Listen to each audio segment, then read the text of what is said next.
Give me one moment. I'm gonna evict my cat from the room. What did you say, Barney? Sorry, Barney. Home? Barney said a thing that I could not hear. Yeah. Hello. I'm evicting my cat from the room, but she's not playing ball. Oh, it's a cat. I thought it was a girl, and I'm like, what are you doing? I'm recording the podcast. That's baller, bro. Yeah. I mean, if we want to have my cat go out every now and again. Me and were talking about my top 10 films of all time, and he was just ripping into me. He was like, I'm curious, what is your top 10? My number 10 is Back to the Future. Love Back to the Future. Yeah, it's a great choice. I think, honestly, I think Back to the Future might be the best, certainly the best like blockbuster script ever written, like in terms of like. That's completely valid. I will back that, because Back to the Future is up there in my in terms of like best scripts. It's like top 5. It is. Yeah, I mean, I've literally got a fucking poster in my room. Like, that's how great of a film it is. You are recording this segment, so you could add it into like a little bit of the review of the year to be like, as like a preview Harry's top 10 films, just like a little fucking side segment. Oh, it's the cat. But so 9, I have Memento, which I hadn't seen until we did it for the podcast. I will appreciate that. I do as well. I don't love it quite. I do. It's Nolan's best written film. I've watched it. I've watched it again since we watched it for the podcast, and goodness, we recorded that like 5 months ago. Like, that's a pretty.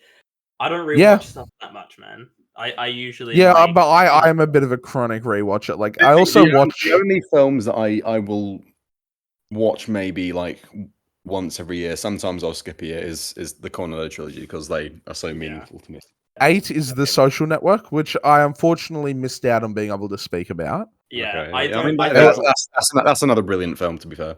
And I would have, you all know, I would have done the whole. Sorry, my Prada's at the cleaners. Just douchebag. One of my I mean, it's a shame that it's been said by I guess a semi-cannibal, Army the Man Hammer. One of my, I think an underrated line is I don't remember what the setup is to it, but the Winklevoss twins. And that he's been like, oh, why would he, why would he care? And he's like, I don't know, I weigh in a certain amount here, and I'm 6'2". Oh, and there's fucking 2 of me. Yeah, because there's literally just 2 Army Hammers. I remember watching that for the first time, and I was like, wait, he has a twin? And then I found out after, no, it's just really good. No, it's the same guy. I know, and I'm like, that is really impressive. Number 7, and this is the one I copped the most hate for at work. He ridiculed me. He said it's not a good film, and he's not a great actor. And then we got into a big argument. The Martian. I love The Martian. No, I love The Martian. I love it. And he's like, the film's so boring. It's got no substance. It's not a good film. Matt Damon isn't great.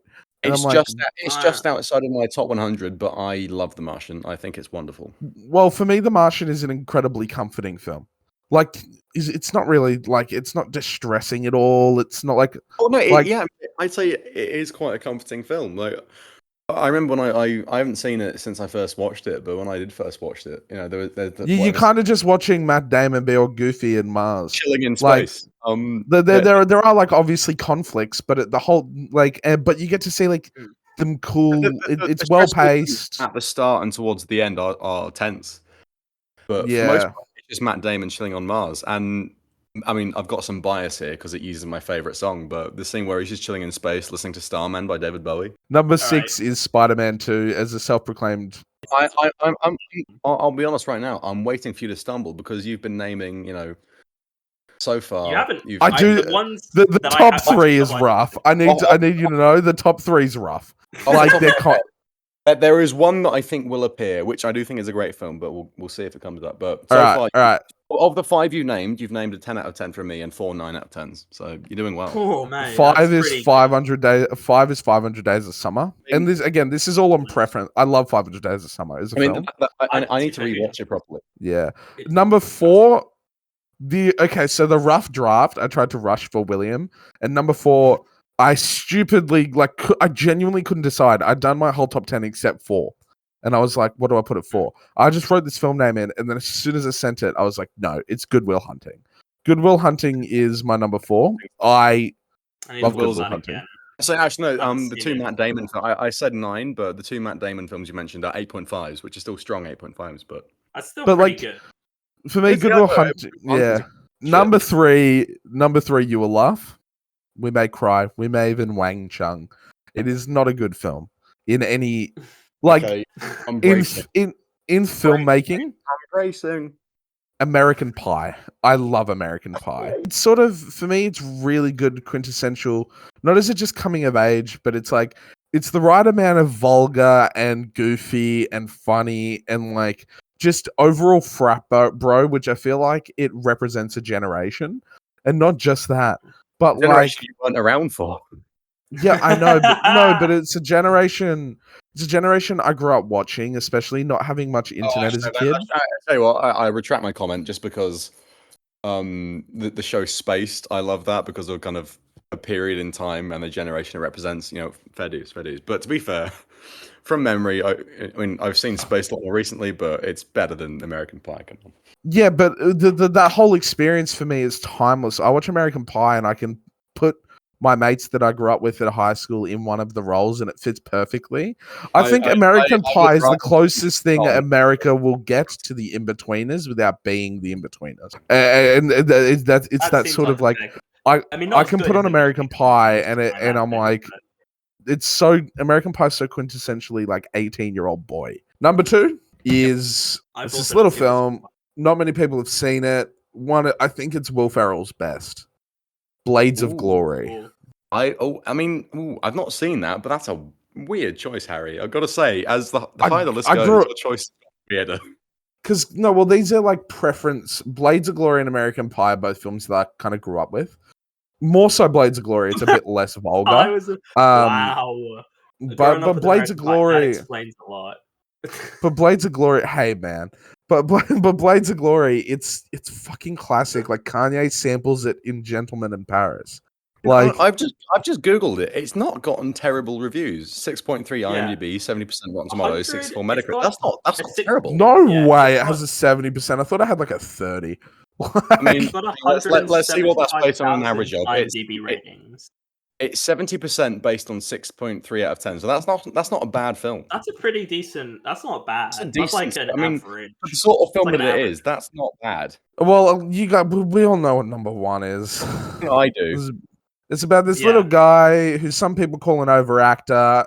Severely, I'd say genuinely underacting in this film. It's the Truman Show. It's the Truman Show. We know it's the Truman Show. Okay.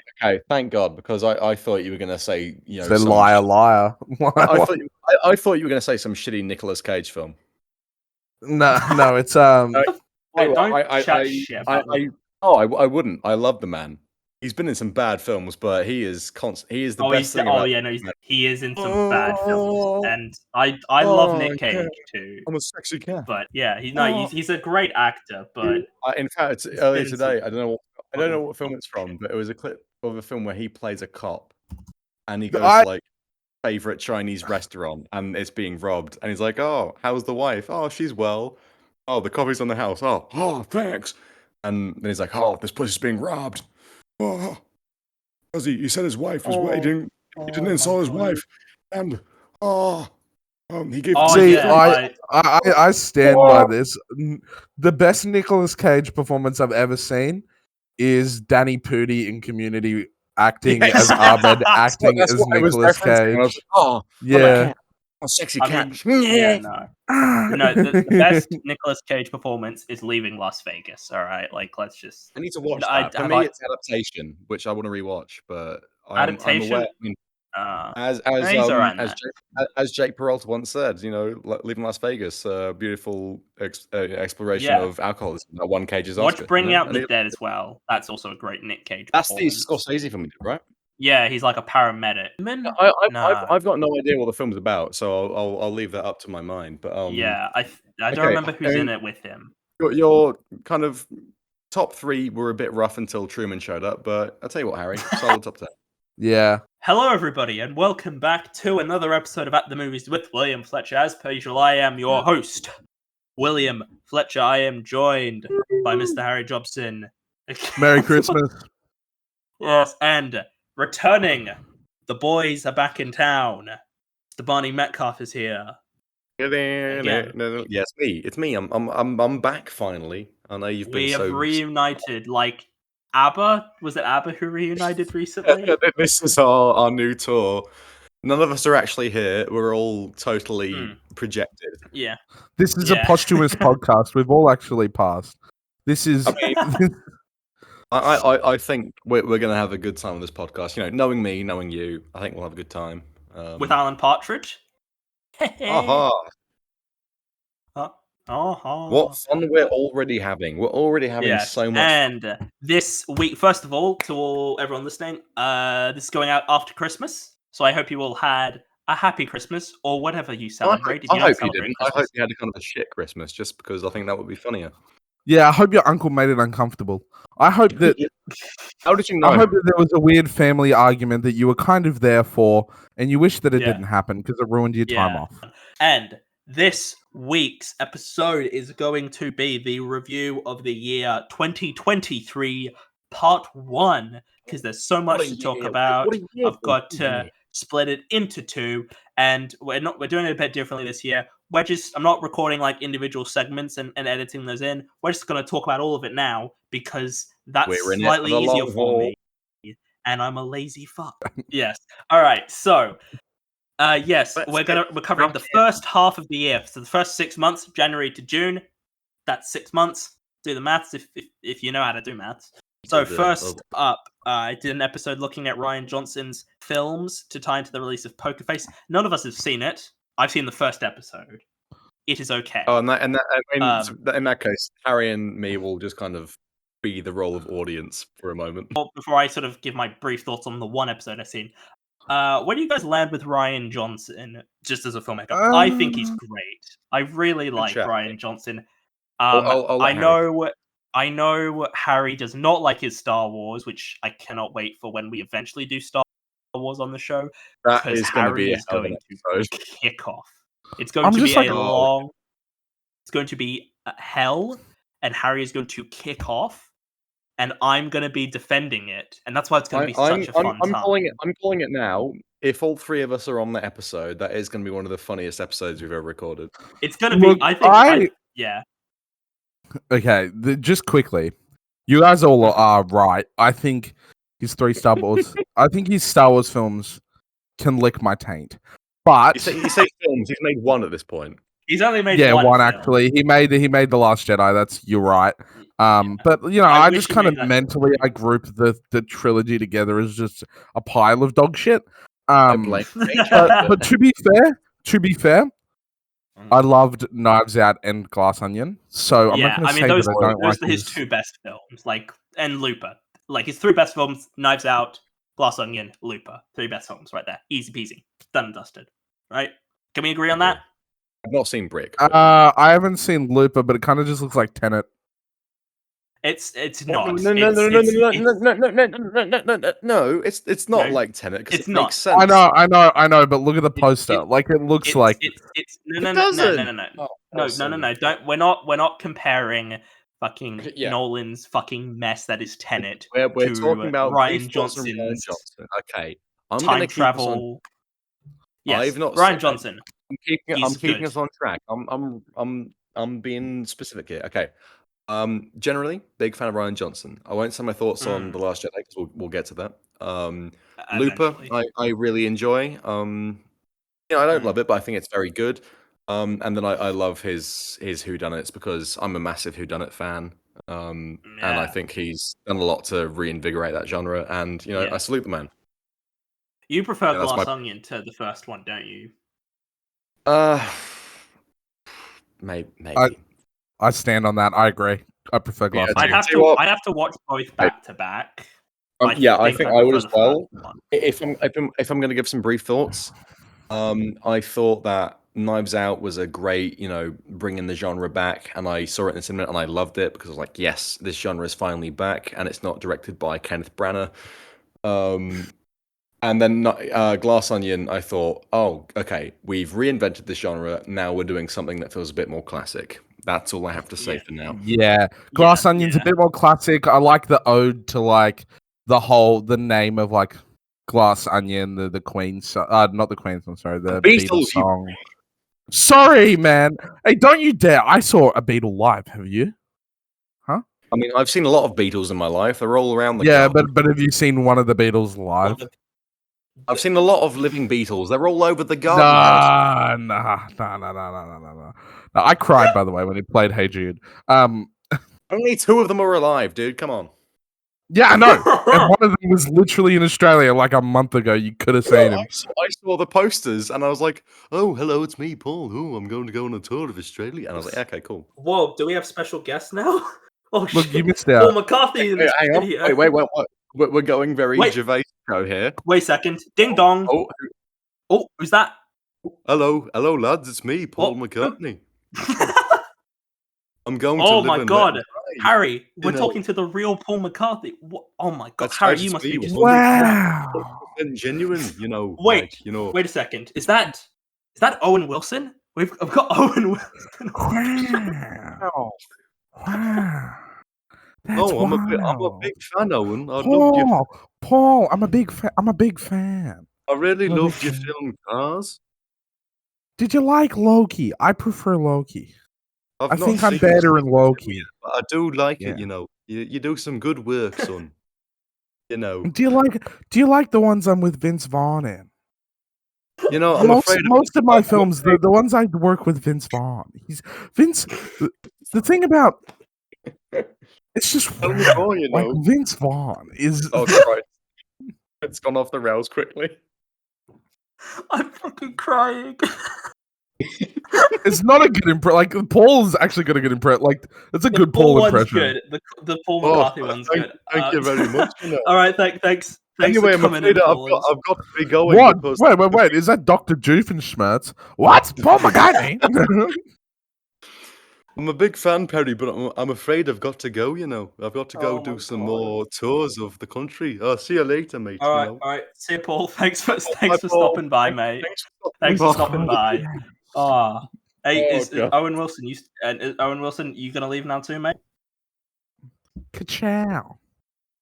Yeah, off he goes. Anyway, Wow, we just sped out of the room. Wow. Yeah. Oh, dude. Lightning. Wait. right. Who was in the room? It's just us 3 at the moment. I'm afraid that Paul. It's just us Owen, 3. and Paul Doofenshmirtz- McCarthy and No. Owen Wilson. They just left, man. They just They're gone. gone. What? Paul McCartney and Owen Wilson were here, and I missed Oh it. no. Missed it. Oh, Oh, mate. Harry, no, you missed it, mate. Oh, that sucks, Oh. man. They were. Oh, mate. Oh, Maybe- shucks. I guess I'll get him next Nah. time. Hey. Maybe, Yeah, next they'll- time. Maybe they'll show up again later in the episode. Yeah, No. maybe. No, they won't. They will not. They Oh, won't. okay. In that Okay, case, so- William, Poker Face, Yeah. tell us about that. Poker Face. Yeah.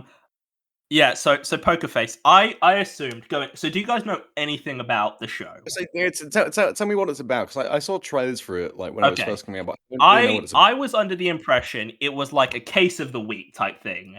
Natasha Lyonne, she was like attempting to solve like a new case every week. You know how they did like not X, it's a case of the week.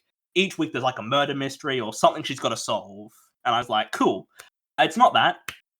It's actually a big overarching story. And I'm less of a fan of that, if I'm being completely honest. I kind of would have preferred if it was just each week she's solving a new case. Because it's essentially, it would be 10 episodes of Knives Out. What's the basic thing of the show? So Natasha Lyonne, I don't think she's a P. I don't think she's like a PI. She's a casino employee. Yes, and she gets and then like she Rob sees De Niro. like no, like she's Okay. basically there's. Okay. She's apparently here's the plot synopsis on IMDb. Charlie has an extraordinary ability to determine when someone is lying.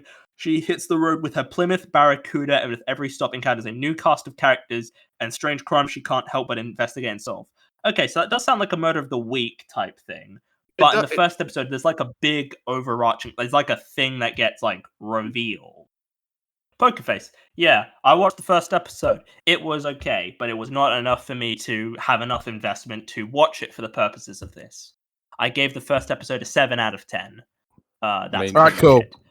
You're but doing yeah. better than me and Harry because we haven't made any effort at all. Yeah, look. I don't want to watch It's it. probably the Ryan. weakest thing I've seen from Ryan Johnson, but I'm also basing that on an episode, I mean, so I can't I- like particularly say. I do. Ryan Johnson is involved in murder mysteries, and I want to apologize in advance. Oh, who's that? Oh, who is it? I didn't hear that. Oh, there, it's me, Benoit Blanc. I'm from the South of America, Steve. Hi, Benoit. How you doing? Hey, so I gotta I'm doing ask. mighty Can you? fine. I've been doing some things, solving Oh, some work. hey, can I ask? How's Hugh Grant going? How's he doing? Oh, he's mighty fine. I've been taking good care of him. You see, Nice. Good to know. He perplexes me. But it compels me, Mm. Anyway, I'm afraid I've got to go investigate a murder with Jessica Chastain and some other people. Who else would be in these sorts? Jessica Chastain and Brad Pitt. Oh, I'll see you later. See, yeah. Sorry, Detective did guy. I just hear? Hey, I just heard detective guy. Patrick Warburton is that Patrick Warburton. It's Patrick Warburton. Oh man. Oh, Peter. Do you need me to play some Peter. sort of brood in your next movie? I'm awfully sorry, but Hey, the man. mystery's been solved. My legs work and yours don't. I'm sorry. Hey, guys, do you hear that? Ding dong. Do you hear that? What? Oh, hi, Oh, guys. Oh, it's Tommy Wiseau. That's Tommy Tommy Wiseau. Wiseau. Hey, Tommy. How Oh, are hi, you, bud? guys. Oh man. What a Tommy story, Wiseau. Mark. We're the worst. We suck. We suck. No, we all collectively suck. Like, let's just continue. Yeah, no, she's It's not awfully true. hungry. It's bullshit. I did can't not yet, hit so her. I'm I did afraid that not. I mean, Oh, you know, hi, I'm Mark. gonna cut you off, Tommy, Okay. my cat and Joe, but I'm afraid you've got other places to be. Alright. I'm fed up with this no, world. I'm afraid that my cat might not be as obedient. Okay. Bye. Tommy's Yeah, gone. they're He's gone. left us. They're gone. He's Yeah, left. they All right. gone. So okay. Let's move on. Please, Uh, just on track. Next, Yes, next. let's move on. Let's move on. Just Knock next. Knock at the Next, cabin. So Harry, you haven't seen this one, I believe. No, because it's fucking M. Night Shyamalan and he sucks dick. Yeah. So Okay. for listeners who may not remember, I drafted Harry in to talk about M. Night Shyamalan, but it was the era of the bad film. So we did The Village, Lady in the Water, The Happening, It was that. Avatar, and After Earth. And Harry was go back and listen to it because Harry is so furious throughout it. It is it's just Harry is just going in at M. Night Shyamalan's filmography. It's great. Go listen to it. I do not do. I've not seen a lot of those films. I've seen some of them, but it's meant to be as weak. Don't watch The Happening. Don't. The Happening's fucking hysterical. You should watch it. I've seen the clip. Is that the one where not Matt Damon. Mark Wahlberg. Mark is like Mark Wahlberg is What? just running around and people just start killing. Yeah, it's the one where people just kill themselves. I just Sorry. need to say this. All right. We're speaking about Knock at the Cabin. Yes. We're speaking about M. Night Shyamalan. You haven't seen it, Yes. Harry, because you think he's shit. And to be fair, I did make you watch the shit film, so I Well, like totally understand. when his best film is like, or not his best. His best film's probably like, to be honest, Sixth Sense, but it's a good film. But like, when like the top of his filmography is like the Unbreakable trilogy, you're not a good filmmaker. Whoa! Hey, whoa, okay, hang on. Whoa! Lady in the Water. Okay. Hold up okay. there. I believe it's Lady in the Water. All I wanted to say was that just Hold up. Go on. I agree with Go you. on. You're about to start shit talking Lady in the Water, and I agree with you. But Unbreakable is a 10 out of 10 masterpiece, and I will Good not boy, let you good fucking boy. shit talk. Split is great. Glass Unbreakable- is underrated. Okay, Yeah. they're good films. Split. Okay. Unbreakable is great. Split is good. Glass is okay. Harry. I'm going to pause you for a second because I will agree with William that Glass is a bit underrated. I think I like it a bit more than most should. but the last Did you time give I it read like a it, week I 8 or was something? You gave it like a relatively it's a week high. it's a week 8. I tell you Yeah. what, I'm going to throw my hands up in the air and say that it was a day of many beverages. Oh, So I'm doing you. The listener, no one can see this. I was screwed by the temptation of liquor. No one can see yeah. what I'm So- doing. But I'm like the guy. Even when I first watched it, didn't mind it. Split is great. Unbreakable, untouchable. All Thank you. right. But you I can just, have high no one highs. can see what I'm You can doing. have By high the way, highs. but I'm doing the end of Invasion of the Body Snatchers where Donald Sutherland just points. All And right. I'm just doing that because Barney, you drank underage. Ah, how dare you? I Nah, don't care. This was I when drank I was. underage all the I time. think I don't remember, but when I When started I to- was legal, I- that sounded we rapey. watched it. So Unbelievable. Barney, just quickly, what are your thoughts on M. Night Shyamalan? Just as like a general overview, because I covered my I thoughts mean, pretty extensively. what a remarkably inconsistent director.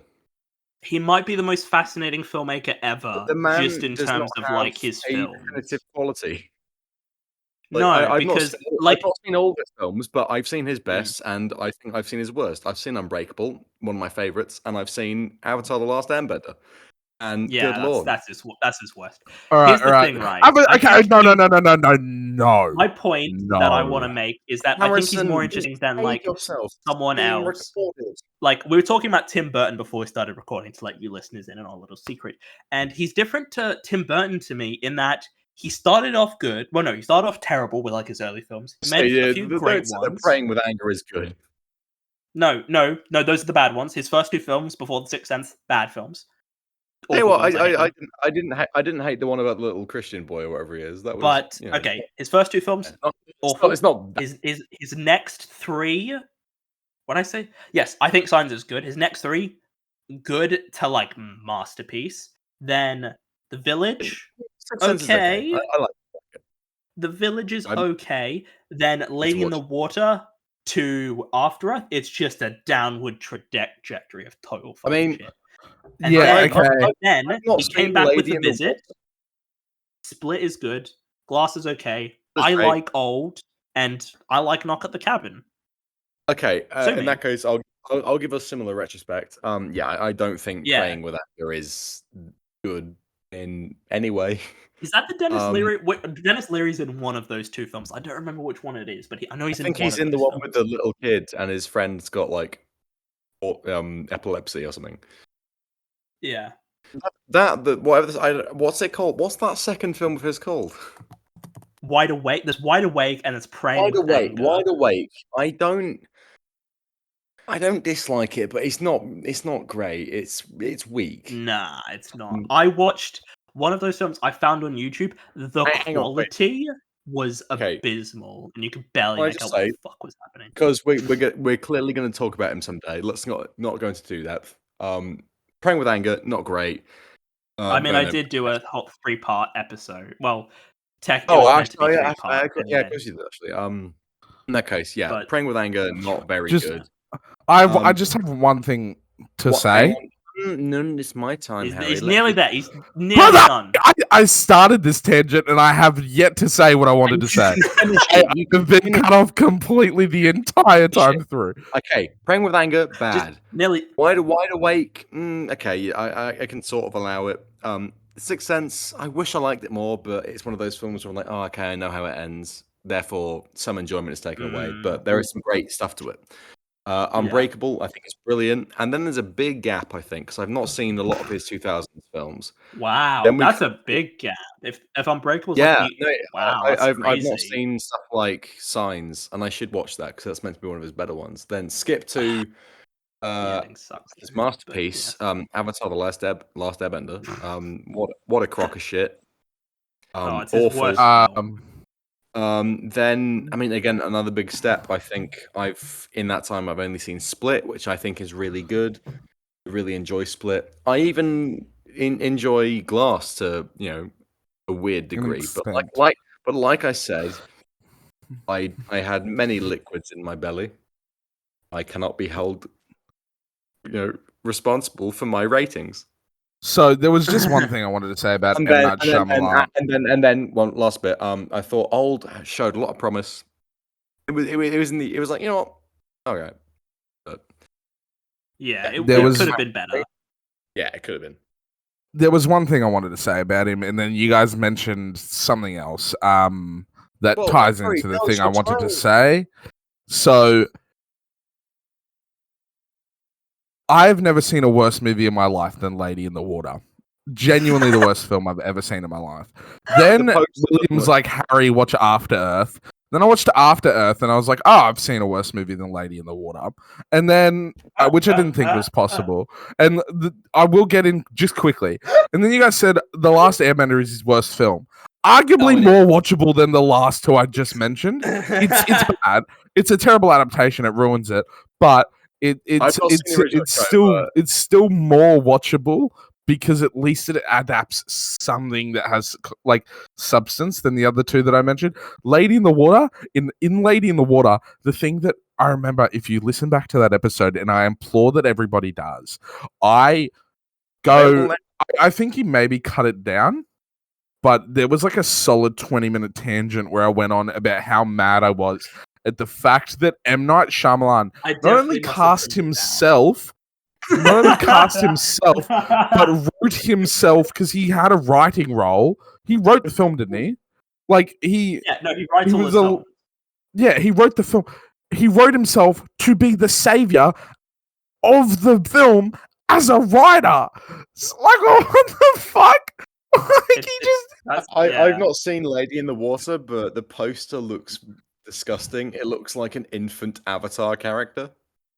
Oh yeah, the poster's awful. basically It's- the hero of the film is M. Night Shyamalan himself. He goes, yeah, no. I am the hero. I am the writer. I will write her back Hang on, into like is the person on the poster M. Night Shyamalan? no, but like it it's, genuinely could Bryce be. Dallas. Yeah, it's Bryce Howard. Dallas Howard. Yeah, What? yeah. Okay. And the thing about Shyamalan in that film is technically Paul Giamatti is technically the lead, but Oh, he doesn't. Giamatti, Yeah. no, you're better than this, Paul. Come on. Paul Giamatti is like the protagonist we follow, but he doesn't solve anything. He's not like the savior. It's awful. He literally is the person who finds her in the pool, and that's it. I mean, Yeah, he's Harry, totally- are you satisfied with your rant? Well, yeah, that's the most I get to talk about Knock at the Cabin because I didn't watch it. Yeah, But we so need Knock to at the start flying through no more tangents because like I gotta get Yeah. on a train and That I gotta case- pack and clean my room. I will kick us off with. I think Knock at the Cabin is definitely of the films I've seen top half of his career.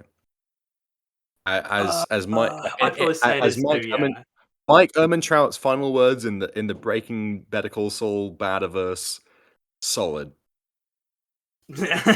I saw this as part of a triple bill, which I regretted about halfway through. What was else like, did you oh, see? Just briefly. I What did- saw what did you see? I saw Knock at the Cabin. That was like 10. Then like I don't know, maybe 30 minutes after it finished, I saw The Whale. And then Okay, no, I like The Whale. now I another mean- 30 minutes after that, I saw Puss in Boots 2 again because Oh, okay. No, that's definitely the weak point then. Because yeah, no, it's definitely the weak I point. like The Whale quite a bit, and I think Puss in Boots 2 is great. In fact, I intend that to be my first film that I watch next year because I want to rewatch it. It's a great film. Yeah, and there were two film. annoying kids in front of me who were like standing up, and I literally leaned over and I told them to shut the fuck up and sit down so we could fucking watch the movie. I was so I would fucking have shot infuriated. I was like, no, and I probably shouldn't have sworn at them. But in my defense, if you like disrupt my movie watching experience in a cinema, you're a prick. Like yeah. I will let this be said on record. If a kid's interrupting my film experience, I will kick that child. So, Knock at the Cabin. Yeah, I liked it though. I think overall, M. Night Shyamalan is a good filmmaker. I overall think his films are mostly good. It's just his bad films are real bad. Like they He's are got such really a wild bad. variation of quality, and Yeah, I find You that know, so interesting. I'll lay my cards on the table. I think that Knock on the Cabin. I think that is a good film. Yes, It- it is a It good could have film. been. I think it could have been a lot better, but it's good. It could have been better. Yes, I will concede that. Somebody that you and I know, William, said Shyamalan is in his kind of making feature length episodes of the Twilight Zone era, and I agree with that because you've not seen like Twilight you, Zone. you've not seen much of it, but I've seen all of the old Twilight Zone, and it feels like totally it could be from the Twilight Zone. And Knock at the Cabin, I think is a great concept. I do really like the idea of it. I think it's the only time I've ever seen Rupert Grint in anything where he's been like passable as an actor. He's doing it. How dare you? How dare I will not take any Ronald Weasley slander, let alone any of the Sick Note slander. Sick Note is a good show. Harry, my boy. I will side with you here. I think he is by far the best of the 3 Harry Potter children. My cat's clawing the couch. Ignore her. No, he is. And I have. I think I'd say Daniel Radcliffe. William, be quiet for just a moment, my boy. I've seen Sick Note, and I'll tell you what, it's not a great show, but I don't mind him or show. He's good in it. Yeah. I wouldn't say that. He's all right in it. He's he's solid. He's for what the show is, he's good in it. But it's not like exactly not a great show. But it's not like it's a good show. Yeah. He's doing better than he should be, and he's not a great actor. But yeah. Anyway, William, I feel like you're holding back some rage towards our boy Rupert. None of the kids in Harry Potter are good actors, though. Like none of them. Oh no, I wouldn't say that, but I think Rupert is the best. I mean, I think Daniel Radcliffe was actually quite good in the Weird Al movie, and that's better than anything else I've ever seen. I'm talking about when he's a child. Oh, when he's as a child. Oh, in the Harry Potter films, he's probably the least utilized. So that's probably why he's probably not as bad, because Emma Watson and Daniel Radcliffe are given a lot more to do, especially they do more acting. I mean, in the Harry Potter films, most of what Ron says is like, "Oh, core blimey, Harry," and like being all bloody hell. Being kind of authentically English, Dick Van Dyke. Yeah. Even though it's in the future, I like to think that Dick Van Dyke was basing his English accent off the future of Rupert Grint. Yeah. Oh, bloody hell. Hermione. Knock at the Cabin. Also, we got Dave Bautista, who I think is actually like a really good actor. Like he's surprisingly I love Bautista, one of the greatest wrestlers all time. Royal Rumble 2008 winner. Put respect on his name. Okay, I tell you what, this other guy I'm about to mention will, track me down and beat the shit out of me. But in terms of wrestlers turned actors, you're about to shit talk. Batista is better than Dwayne Johnson. Yeah, absolutely. Batista is better. He is naturally funnier. His dramatic performances are better. Yeah, he was great in Glass Onion. He's always good as Drax. He's genuinely better because The Rock doesn't play anyone but The Rock. Exactly. It's like The Rock is just the same in everything I've ever seen him in. Whereas Batista wants his range, trying new things. He's got range as an actor. His range isn't massive, but it's much bigger than Dwayne. But he has range. That's the difference. Dwayne Johnson doesn't have range. And I'd also throw out John Cena as well. John Cena is also a really great wrestler turned actor. Also Cena? I think Dwayne Johnson. Dwayne Johnson, if you're listening, and I know you are, stop.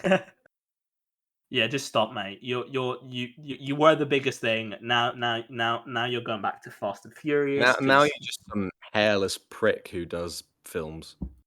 Who was on the Joe Rogan podcast recently. Knock at the Cabin. I don't actually have much to say because I saw this in February, and my recollection of I saw it a while ago. But yeah, no, it's good. I like it. I think it's good. If you haven't seen it, like I do actually recommend you go watch it. It's worth like watching. 100 minutes long. It's an easy watch. It's an easy watch. It's an easy watch. Yeah, exactly. We'll get onto a film later that we're all going to be angry that it was Yeah, so long. that we had to watch. That we had to. For I your resent. entertainment, yeah. Knock at the For Cabin. you Solid, fucking people. great, great concept. Maybe didn't live up to it, but you did a good job. I give it a enjoyed it, 7. and I give it a 7 I would out of maybe 10. watch you again at some point. Yeah, and I give it a 7 as well. Well done. Yeah. Knight. Good job did to okay. you. If you did a continue good job. trajectory of getting better with each film, then you have some more recent classics that you can because pick, because I believe Shyamalan, you. I think believe Shyamalan is in. capable of great films because we've seen him make great films. We've seen them. Like we've seen Yeah, it. I mean, We I've know seen one he of can them. do them. We know he can do them. Like that. Like they exist. But yeah, In that case, I'm if you don't mind, I'm going to turn this segment into an advertisement. Hello, boys and girls. Specifically you, M. Night. You show real promise, kid. I know you've got it in you. So from all of us here at the movies with William Fletcher. Not me. Stay strong. Oh, okay. From all of us here, apart from Harry Jobson, stay strong. No, he needs to stop making films for real. If you want to do, all right, I'll do an ad. I'll do an ad. You'll do an ad. All right. This now Barney has left us momentarily, but Harry is going to do an ad reading. So enjoy. Hi, M. Night. It's Harry. What's going on? My shamalama ding dong. Look, we all make mistakes. Look, you burst onto the scene with one of the greatest horror films. If genuinely great film. And you showed real promise. You then went on to make some mistakes. We all do. You cast both Will and Jaden Smith in a film. Hey, Will. That no, okay. I genuinely thought for the first time in my life, wow, I'm never getting this time back. Then, well, this isn't in sequence. You also made Lady in the Water. What the fuck were you thinking? I could make better while sitting on the toilet editing on my phone. Obviously, I'm kidding. I couldn't. That's obviously quite difficult to do, and I respect it. But be better. I couldn't do that. I genuinely couldn't. But you have set a standard, and when you don't reach the standard that you've set, when you don't reach that bar, you set yourself up for failure. But I'm not just going to attack you. This is also addressed towards James Cameron and the fans of Avatar. They kind of suck. Like, come on, guys. Like, what are you talking about? I can't even tell you the lead of Avatar. I saw it this year. Oh, I don't know the name. I don't know his name either. Oh, perfect timing. Yeah, see, but Barney anyway, just came back just at the end of Harry's ad reading. Well, wait, it's not the end. But I just want to say from all of us here, thank you. Have a happy holidays. And use code at the movies with William Fletcher at checkout for 10% off your order. Yeah. Okay. Moving on. The Oscars. I did an Oscars episode. Barney, you did not join us. Yeah. So I'm just gonna quickly just go through some of the major winners. Everything Everywhere All at Once. Best Picture. Not the best film. Like, just not. It's not the best film. Sorry. Yeah, arguably. Yeah, great I film. agree. Don't get me wrong. I think it's a really great film, but it's not. It's Great not film. best of the year good. All right, best director Daniels for Everything Everywhere. Same thing, but they were probably the best of the lineup, to be honest. Yes, it's some great direction. I'll give them that. Yeah. Best actor Brendan Fraser, The Whale. Valid. The fourth best in that category. That's like I'm with you was on better. that. Farrell was better. 4 Nye out of was 5 better. are Butler was awful. great nominees. Butler was crap. I thought Austin Butler was shockingly bad. All right. Best actress Michelle Yeoh. Feels like a lifetime achievement type thing. When Cate Blanchett should have been Cate Blanchett, but she's won it before. Cate Blanchett. So, yeah. Supporting actor Ke Huy Quan. Again, very good. Brendan Gleeson was better. Brendan Gleeson, baby. Best supporting actress. This one actually annoyed me so much. Jamie Lee Curtis. Literally should have been Kerry. It should have been Kerry Condon, or literally Stephanie Sue, if you wanted to award it to Everything Everywhere. Hong Chow was better. Angela Bassett, like literally the worst choice. The worst choice. Best original screenplay, Everything Everywhere. Obviously one original screenplay. Banshees is better, and I think Tar is a better screenplay. Should have been Banshees, baby. Adapted screenplay, And Women Talking. No memory of that Yesterday. film. Which No film? memory of that film whatsoever. Women Talking won best adapted screenplay. Best animated feature. Okay. This is the last one I'm going to talk about. Guillermo del Toro's Pinocchio won. Don't get me wrong, it's great. Guillermo getting Puss in another Boots, Oscar. though. Love it, but Puss I in loved Boots it. I is loved just. it. But Puss in Boots is just better, mate. I But prefer, Puss in at Boots. the moment, I prefer the old Pinocchio. Pinocchio. But, if when I rewatch Puss in Boots: Last Wish, if it does overtake Pinocchio, Del Toro, the next episode I'm on post the new year, I will come on this podcast. I will say I was wrong, boys and girls. Also, Marcel the Shell with Shoes was nominated. Not an animated film by any Animated means. film, come Avatar's on! more animated. The CBs Yeah. I haven't seen, but everyone has said it's dog shit, which I can believe. And Turning Red and is the- like the worst Pixar film. It's saying that Who Framed Roger Rabbit is an animated film. It's not. Exactly. It's animated bits. Yeah, it's And, like- far less animated though than. Yeah. Anyway, moving on from the Oscars, going to do an Oscar special next year, Speed. obviously, and this upcoming lineup, not liking the look of it. I'm liking the look of about It's half gonna of be it. a weak year. Oh boy, next week I'm going to go through my top 10 films, and my top 10 is looking solid. Everything outside of the top 10, though, like the other 30 films I've seen, not very good. Because this I've has not been seen a many bit crap. films, but overall, I don't think it's a great year. There have been some great films, Anyway. but on the whole, yeah. So yeah, moving we'll on get- to John We'll Wick see you at the Oscars Chapter next year. 4. John Wick Chapter 4. It. Ooh. Barney, you did not join us for the John Wick episode, but my point that I made about John Wick is I don't get what everyone sees in them. They're kind of a bit puerile. They're kind of nonsense. The third one's my favorite one, but they're okay. William, I need to say this to you right now. I have never agreed with you more. I just don't care about John Wick. I don't care. I just don't care. I thought that was going in an opposite direction, and you came out. Yeah, I know that's why I really right ramped way. it up, because I wanted to be like, I wanted to drop the hammer on you that. went the right way. Very good. Just out of Yeah. curiosity, before you say anything, yeah. William, Harry, where do you think I'm going with this? I think you like John Wick. Well, Really? in that case, I wouldn't say you're right. Oh, you don't like John Wick? Oh, well, look at us. We suck. Hey, no, I'll say this. I think they get better with each film, but the first two, which I think are the ones that people really talk about, I don't think are that good. All right, and we're also, just quickly, we are getting into like the bulk of the individual films, and we will spend maybe 5 to 10 minutes on each one, maybe. Genuinely, why was like every film this year 3 hours long? I don't need a 3-hour John Wick. Yeah, okay. I was so fatiguing. We'll get into this more later. We will get into this with the next film, but oh my god. Oh yeah. Okay, I'm gonna go on. I'm gonna just go on about it because if I can lead the John Wick discussion, as I wasn't on the episode, as you weren't on the episode, and yeah.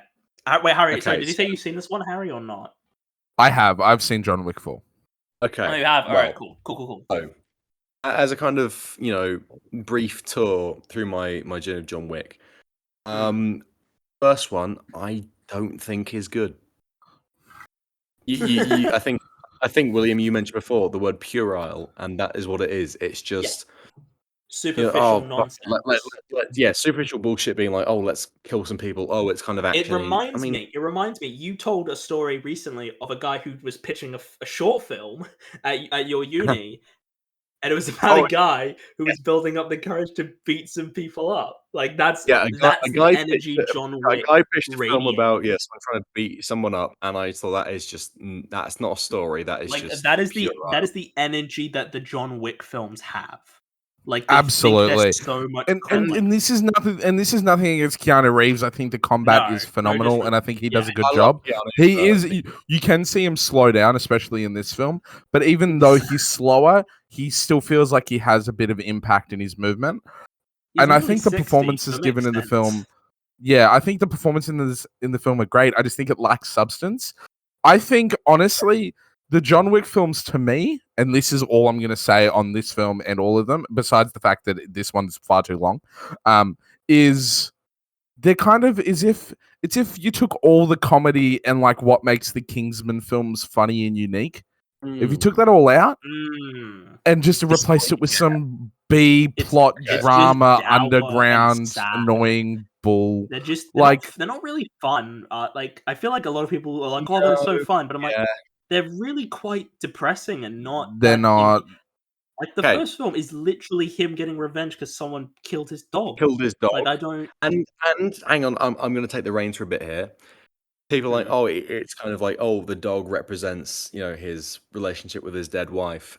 But people like I'm all for a good love story, but to me, a good love story is not, oh, somebody killed the dog that my wife gave me, therefore I'm going to kill a bunch of people. That's not love to me. That's the sort of thing. That's the sort of thing that would make a woman leave you. Look, this is. I think I prefer the third one. This one was like okay, but I mean, an action film should not be longer than 2 hours. 2 hours and 50 minutes of an action film is a fucking piss take.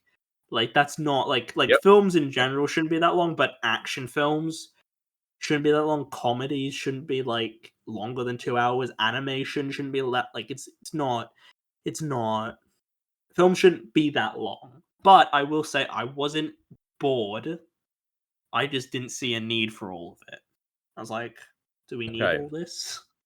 In that case, I will launch into my kind of journey across the John Wick films. First film, I don't think it's good. It is, we are aligned with somebody who is being proactively violent. True, a brief bit of violence was enacted upon him, but he enacts way more atrocity than he was given. Therefore, I don't go with it. I don't like him. John Wick 2. It's kind of more of that, but I think it's better made. I think it's like, okay, I can appreciate the technical filmmaking. aspect. Yeah, the filmmaking. The craft is better. Therefore, it inches. The first one was a 5 for me. It inches up to a 6, a weak 6, but it's there. Like, okay, the filmmaking was better. John Wick 3 Parabellum, I got more on board with. Just not by much. It's a 7 out of 10 for me, but what I think is more engaging is that it is a bit more self-defense. True, it's got a bit of lineage due to the fact that the previous 2 films are the reason he's being hunted. But I still got into that, and again, I think the filmmaking is improved. The action scenes are way better crafted. There is a real kinetic energy of like you're really you feel like you are taking not taking part, but you're really involved in what's happening. And I think that's fine. Plus, there is there's sort of a personal stake of, oh, this is a man fighting for his life, and that is why I think that John Wick 4 is the best film. Because, and I agree, it's way too long. I think you can trim out about an hour of the film. And I enjoy each of the action scenes, but I think there is a shorter version of them, apart from one, which I think was a really nice bit of kind of, we're really playing with audience expectation here. The scene that was used quite a bit in the trailers where he's fighting his way up that set of stairs. Yeah. I think that was a great scene. I think all of the action scenes in this film are great, but a lot of them go for too long. But I was fully on board with that stair scene. Especially, and spoilers for those who have not seen it. You've been warned. Yes. Anyway, spoilers for anything for all we're going to talk about this episode. He reaches the top of the stairs. He reaches the top of the stairs and he gets fucking whacked and he falls all the way back down. I think that is, in a way, I think that is pretty good storytelling where it's all this progress and he's fucked right the way down, and I think that's good. And again, you've already been warned of spoilers, but I think John Wick dying is the perfect ending. Because this is even before this film came out, I thought this is a man who is, if this series ended with him surviving and walking off into the sunset, or just surviving in general, it would have been pure old bullshit. But the fact he dies, and I think that's what it's waiting for. Because I think this is a series, because of this ending, it's viewed as kind of somebody who is going back to a well that he shouldn't, and he's just kind of, it's like Tom Cruise doing all of his stunts. He's just waiting for, the moment where he dies. And he does. And I was like, you know what? Good on this ending. Really enjoy it. And then imagine me a few months later, John Wick 5, it could happen. And I smashed the nearest glass. Oh, shit, yeah. Like, fuck you. Like, that was, to give my rating Make another Nobody film. I don't want another John Wick film. Yes. Like, I love, Nobody was better than any of these films. But stay on John Wick. I thought that was a great ending. I was like, okay, I still might not like those, I don't think it will make me like John Wick 1 or 2 anymore. 3 will probably stay the same, but this is the one where, like, okay, good. You've done something character related here. I can go with that. But the fact that there might be a John Wick 5, that really annoys me. Because the series had finally gotten me to a point where I was like, you know what? I'm on board with you. I can go with you. It's well shot. It's well made. Cool. But then they're just undoing that to be like, oh, money. So, and they're doing a spin-off called Ballerina with Ana de Armas, I believe. Or I believe she's like, which I don't mind necessarily, like doing spin-offs within that universe. Although Keanu Reeves is apparently in it. There's also a spin-off for the whatever the hotel is with the Ian McShane character. Oh, yeah, that it's like a TV mini. Yeah, it's a TV. That I can kind of go with, but with John Wick being the center of this universe, if he dies, then good. That's how I wanted it to end, and they did it well. I'm happy with that. And now they're going to ruin it. They're going to make another one. Yeah, they've ruined it, I think. And I don't think that will. I don't think that will deteriorate my opinion of the whole franchise. But no, of this fourth film. But yeah, it will deteriorate my opinion of the series. Yeah, so I'm just having a look at the fourth film. Good, great. I really liked it, but whole series let down.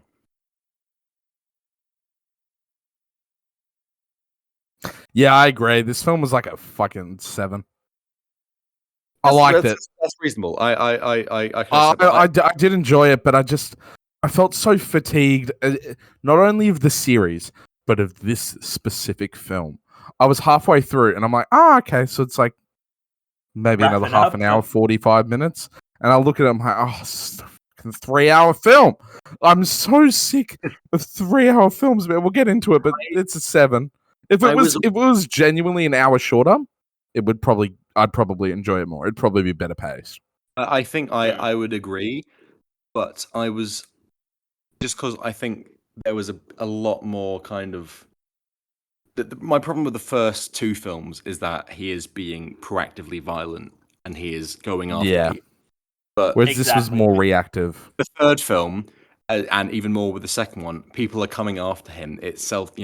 He is fighting for his life, and it's not that deep, but he is. He's reacting to a punch being thrown. He's not throwing a punch. I mean, exactly. that last kind of hour-ish. I don't know what the pacing was. I haven't seen it since the cinema, but when there's that, the assassin's radio, and she was like, "Oh, he's here now. Assassins in the area. Go after him." And I was like, "Oh, I'm kind of interested in this because he is, fighting off people that are coming after him." Yeah, and I could. It's far more interesting. I think if the whole franchise was like, if the franchise started with being like, "Oh, John Wick, he's retired. Oh, but hey, other assassins, he could be dangerous to you. Go and kill him." I'd be so much more on board with it. But he's being practically violent in those first few ones. At this point, he is fighting for his life, and I think you know what, I can go with that a bit more. Yeah, that's far more sympathetic of a character as well. If that was the whole Like- franchise, where it was a hitman who was out of that business, and people came after him, and he was fighting for his life, I can go with it more because I can sympathize with him more. But those first two films don't really do that. It's the second half of the franchise I can go with because even though I don't sympathize, with the personal character, he's still defending himself, and I can go with that. But yeah. I feel like I haven't really said much, but I don't have much to say. It's a well shot, well directed film. That I don't know if I'll ever watch it again. Certainly not anytime soon because that runtime. Oh boy. I give it a very generous and a very weak 8. That could literally by next episode could have gone down to a 7. Like honestly, it could have. That's fair. But I'm erring on the side of optimism, and that's good because the film we're about to talk about. Oh boy! Wait, Barney, did you give your rating before we move on to that? I would like to. Harry, do you have anything to say? Not really. I've said my piece. Right. In that case, in my mind, just then that bit where he's like in Paris and assassins, he's here. Go and fucking kill him. That bit I thought was, I really enjoyed that bit. And in my brain, a song I really like, "Heartbreaker" by Pat Benatar. I was like, oh, that's playing in that bit. And I was like, hang on, no, that's the better film. It's Nobody, which was, I think, intentionally like, oh, look at this person that is being dragged into proactive this violence. World. Yeah. I love Nobody. Nobody was great. I loved it. Yeah, I thought it was very good. It's like what John Wick should have been, I feel like. I love Bob Odenkirk, and he's in it, so... yeah. So there's kind of... And it's I think it's Paint It Black by the Rolling Stones. I think that's in the scene that I'm thinking of with John Wick. But basically, I think Nobody is actually kind of saying something, whereas John Wick isn't. Even in the bits where he's like defending himself against all these assassins, it's still got that baggage of, the previous films where he's actively going after people and killing them. That tarnishes it a bit. I mean, basically, if you want John Wick and it kind of means something, watch Nobody. But on the whole, to give my rating for the whole franchise, John Wick 1, 5, didn't care for it. Wow. In some way, didn't like it. But there was still some decent action. John Wick 2, still not great, but it was better made. 6, and then 7 for Parabellum because it kind of got into the area I wanted it to be. And then I will maybe not. Is it solid? It's a reasonable 8 for John Wick 4. And that is all I shall say. Yes, and now we we're gonna have some fun now because I think I know what's up next. If I can, I assume I know what it is. I'll have a chance talking. Harry, Is afraid. I've got to ask you a question, Harry. Have you seen Hereditary or Midsommar? I've seen Midsommar. What did you think of Midsommar? Yes. Midsommar was for me. I didn't hate it. I was engaged. But we know that I can't. I come into. You're not a big horror fan. No, not at all. And that I come into this podcast is much more of a general consumer. And especially after I'm not a big folk horror fan. I think folk horror is a good way to put it. I love the original, but apart from that, yeah. So watching it,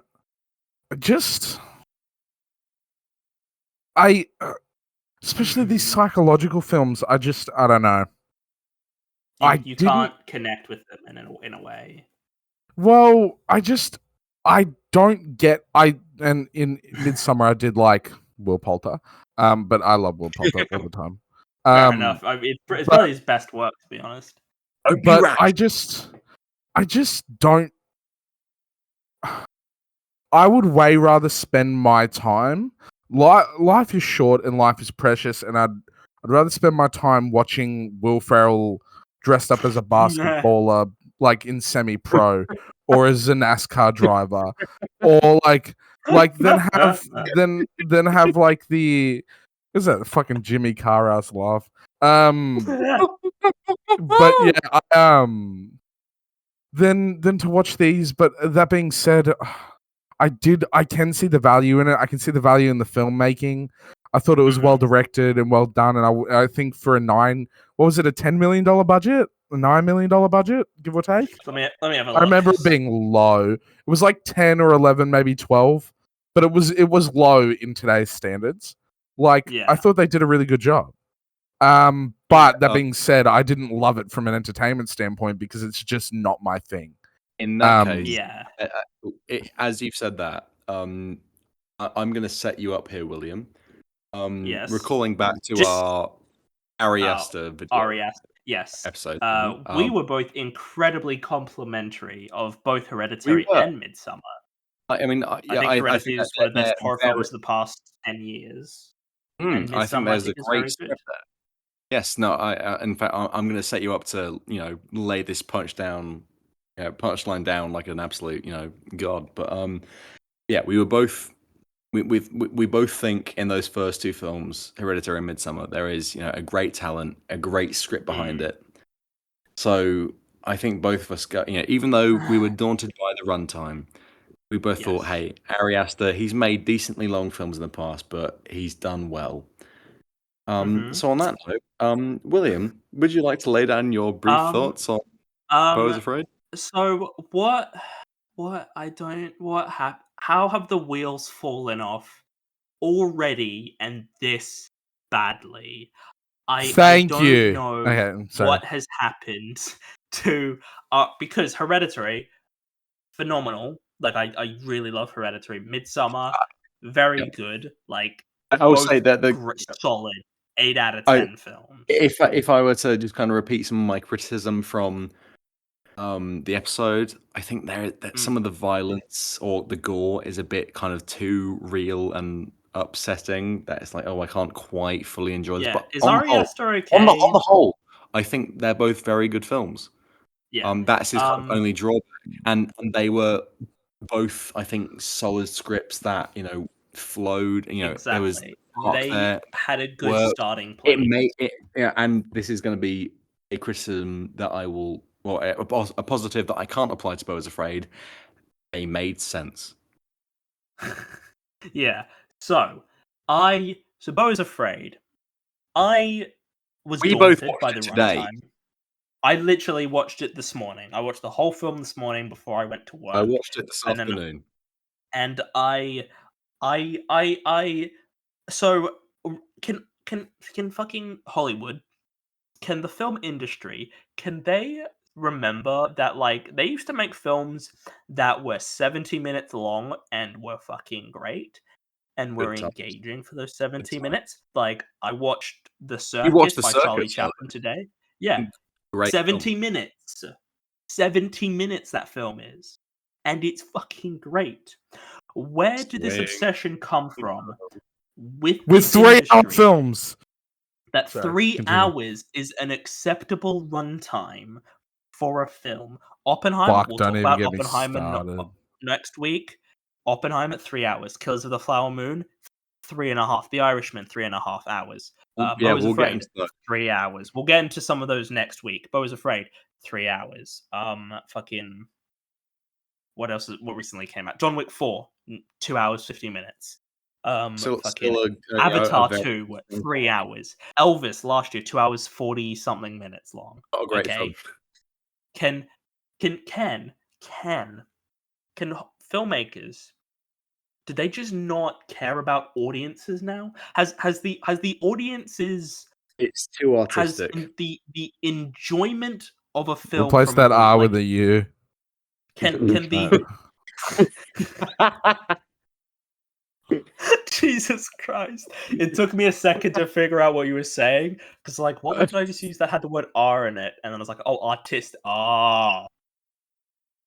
Then they're replacing the R in Ariaster, so he is Awi Astor. Are we a store? Sounds like we are. I'm gonna stop. I'm gonna stop you beating around the bush here, but can I just confirm none of us are big fans of this film? No, it sucks. I don't think I've talked it to doesn't a suck. single It just person threw me off. who likes this movie. I messaged 2 people today who've seen it already, and my message. Let me just Let me just read this message. So I'm like quoting. I think a good way to describe it is like there will never be another film like this, and good. I said to 2 people. I said to one person. I said, "Fucking hell, Beau is Afraid sucks," and this was in like the last 10 minutes of the movie, so who cares? And I said to someone like 2 hours ago, Beau is Afraid fucking sucks. I think that eloquently makes my point. I do not like this film. I follow people on Letterboxd who've given this like 8 out of 10, 10 out of 10. And I'm like, what is wrong with you people?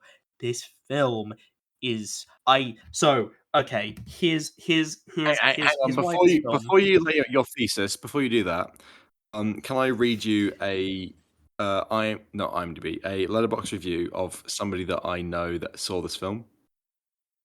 Sure. Because is it a positive review or is it a? It's, I mean, if I were to say the words 5 stars. Oh boy! Oh boy! Oh boy! Oh boy! Just get it over with. Out. Basically, all of this, I disagree with. Yep. It's not long. It's not long, but it's wrong. It's wrong.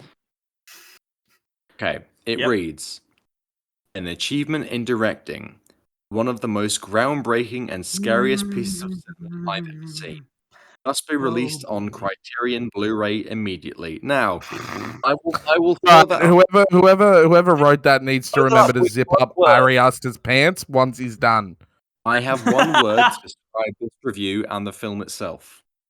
And that word is simply bullshit. Oh, I thought you were going to say pretentious, which I think is also very applicable. That too, but I think it is. Yeah. It's both. Bullshit is the one that comes to mind. It's pretentious bullshit. And I sent a message in another Discord server that you're a part of, and I said something to the effect of, I'm about 90 minutes into this movie. I'm an hour into Beau is Afraid, and I don't think the actual plot has started yet.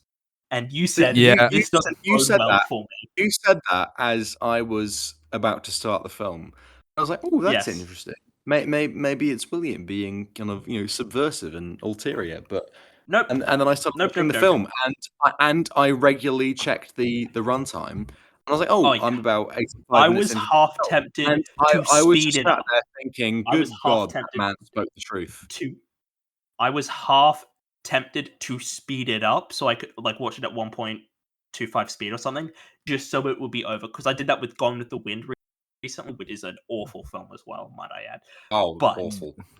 Beau is Afraid is just okay. Here's why it doesn't work. Here's why I think this film is. I've waited since I finished the film. Disappointed me. He has disappointed me. I'm not angry. I'm just disappointed. I know he is capable of better. His first 2 films hit. They are hits. They are great films. They are films I can see myself. I can see myself watching those films multiple times because I like them so much. Love them, dare I say, in places. Beau is Afraid. Okay, here's why it sucks. First of all, I swear I remember reading a thing that was like a 4-hour cut. No, we don't want that. Oh no! And my question is, what was the hour that he cut out? Because I think you could have cut out another 90 minutes, 100 minutes of film, and you would not lose anything. Anything. I mean, this film. If I can, and I physically am, and in fact, to the podcast viewers, you can't see this, but I am. You guys will, but I am raising my hand right now. Wait, let me look. Let me look. He's got a. Yes. I'm raising my hand right now. Barnabas in the back. Yeah. And what I will say is, who fuck is this film Getting for? out, no. Who the fuck is this film for? This Okay, film it's- is for people who studied film at a non-film I'm- school. No, this I'm leaving my this- camera for this bit. You need to see my rage. This is a film made for people who resent story structure. This is a film made for people who don't need plot to make any sense. They don't need character to make any sense. They just like shit happening. I imagine this is what David Lynch is like, to be completely This film, honest. this is film my is absolutely and imagination of what unequivocally David- for people that just want to pad their letterboxd. The people that want to look educated. Yes. The people Oh, who yeah, will mate. watch films, will watch foreign films just because they're niche. Not that all foreign films are niche, but like, No. the They go out of their way You know to the watch vibe. like the weird ones no one's ever heard. Like people who watch like foreign films. People watch Parasite, Roma, The Hunt. Like the ones you expect, right? And then there's just people who just like, find the weirdest ones you can find, and just they'll watch go, "Oh those. my god, you never watched this film? It aired at the 2006 Sundance Festival on behind a dumpster where people were doing heroin and getting blowjobs. It was great." Like, People that go to like art galleries and they'll see like a painting and it's like the top half of it is yellow and the bottom half of it is green and say, "Oh, this really represents insert some bullshit." No, No, no, that really does represent sun and earth, You though. see a canvas, I and there's think- just there's like a canvas, and there's just a red line through it, and that's it. There's nothing. There's like no, or someone just like flicked a paintbrush, and it's just like paint splatter. It's nothing. it's actually very artistic, William. It represents redlining the connection between being. I'm someone the that I edge. think quite good at finding like, oh, this is kind of what this film is saying. I feel like I'm quite good at it. I didn't have a fucking clue. I was wondering this because I was not paying attention that much, to be honest. I had this film on, and every now and again I'd see like, oh, a thing. Oh, there's a giant dick and balls for some reason, and I'm like, Well, that was I was going to say. Up until that point, I thought this film was like, oh, maybe there's some sort of allegory that I'm not quite getting. yeah. And then he goes up into the attic, and there's a giant CGI cock and Yeah. balls. Can I just? And I don't want to. I fell to my knees in despair because I realized I didn't understand what art is. Okay, I don't want to focus on this too long, but was there a need for all the cocks? Like, was there really a need to see Joaquin Phoenix's just ball? There's always a Like, did need we for need to cock. see that? There is quite a lot of cock in Ari Aster's filmography. And Yeah, I was, but I feel like in the other hang on. ones, it's not that much, and it's more like in Midsummer. There's like, I feel like it's a bit more justified. weird Not culture. I completely, mean, but- both films, it's weird cult shit. And I was like, okay, Yeah, fair exactly. enough. It's fucking weird. Fair enough. Fine, but this. Do we need a shot of Joaquin Phoenix? Is just his balls just hanging there? Like, do we need that? I don't think we do. I really don't think we need to fucking see. I don't. Okay. I don't. What is this film? What is it? Like, While you're losing your mind, I want to lay out what I hoped this film could be, and I was let down because it happened within the first half an hour. Mm. I thought this was going to be a film about a man with, I guess traumatic, anxiety. He's always Harry's taking a drink. Harry has brought out the alcohol. It is- I've got a drink here. I prepared it because I knew we'd be talking about this film. I've just got water. I've just got water, mate. Yeah, I can't drink actually. I have to like get a train at 5 a.m. and I cannot be drunk. I'm not up that late, that early, but I'm moderating. So Yeah, I do that. first half an hour, I thought, oh, that's a really solid little short film about a man with anxiety. He's preparing for the worst, and then the worst happens. And I thought that would be the whole film. Don't know why it's 3 hours long, but I thought, maybe that could be a way. That's a good idea, right? Like, we can agree that's a good idea for a film. Yeah, they set up the bit like, oh, there's this guy that goes around naked murdering people. And I thought, oh, I bet that's going to pay off later on in the film. How was I to know? It was about 25 minutes after that got said. I thought that was going to, go full, like, a bit longer inside number 9. Like, oh, here's some little setups we've got. Oh, yeah. It's something devastating that is going to totally destroy the character later on in the film, but it happened half an hour later. If anything, that is inside number 9. Here's some like really dark shit that will pay off, half an hour later. And then there was still, to my shock and horror, there was still another 2 hours left of the film, and I was like, imagine my despair. Guys, I actually think we're spending too long talking about how long this film is. I'm of the genuinely, it's becoming meta. It's... In that case, I will say, first half an hour of the film, solid. Really enjoyed it. I think that's and then there's like a 2 hour. I think it's good, but I think it's I think the best stuff is the beginning. Yep. I know I was reading a thing where someone said there's like a 20 minutes where this film is just coming alive. And I assume, having seen it, they're referring to like the play we see, which I was just like, oh, what? I assume. I don't know. I didn't read it, but I assume. That wasn't high art. That was just, here's the stuff we've already seen, and then the character realizes that. I just want to say, I think this is the angriest I've seen Barney on this show since we had to talk about Do. And that was like nearly 2 years ago now. Barney, did you hear the new Dude film is like close to 3 hours? It's gonna be so fun when that gets. I hope it doesn't get Oscar nominated because I don't want to have to watch it. Okay, here's the part about this film that I really was disappointed in. I thought, you know what? If anything, Joaquin Phoenix, he's gonna be great.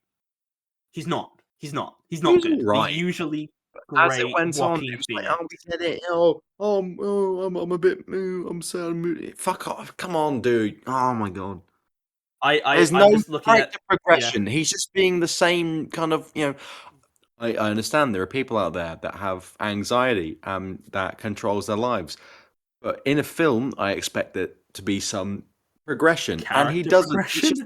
There's this amazing thing called a character arc. He's like, oh fucking hell. Yeah, it's just really, this film just is nothing. It really to be pissed honest, me off. In fact, I'm looking at my screen right now. My face has gotten redder as I've been talking about this film more and more. I think the thing is, I've listened to interviews with Ari Aster, and I don't even know if he knows if this is saying anything. They did there was like he was at like a panel or something. And I forget which bit he was asked about, but he was asked about a bit, and he thought, I don't know, I thought it was cool. And I'm like, what? Are you? What? Oh my! Sorry, my cat. Again, this is something for you two because my cat's here. I'm sorry, you're going. Oh, he's gone. Oh, Barney's left. I don't know if you heard that, but he said fuck. So Barney's left us, Harry. So Bo is afraid. It's awful. So I've been doing Blue Steel for the last 20 fucking minutes. I just was waiting for one of you to catch on. It's so angry. I think and us two now. I'm back now. I needed to take a lap because I was.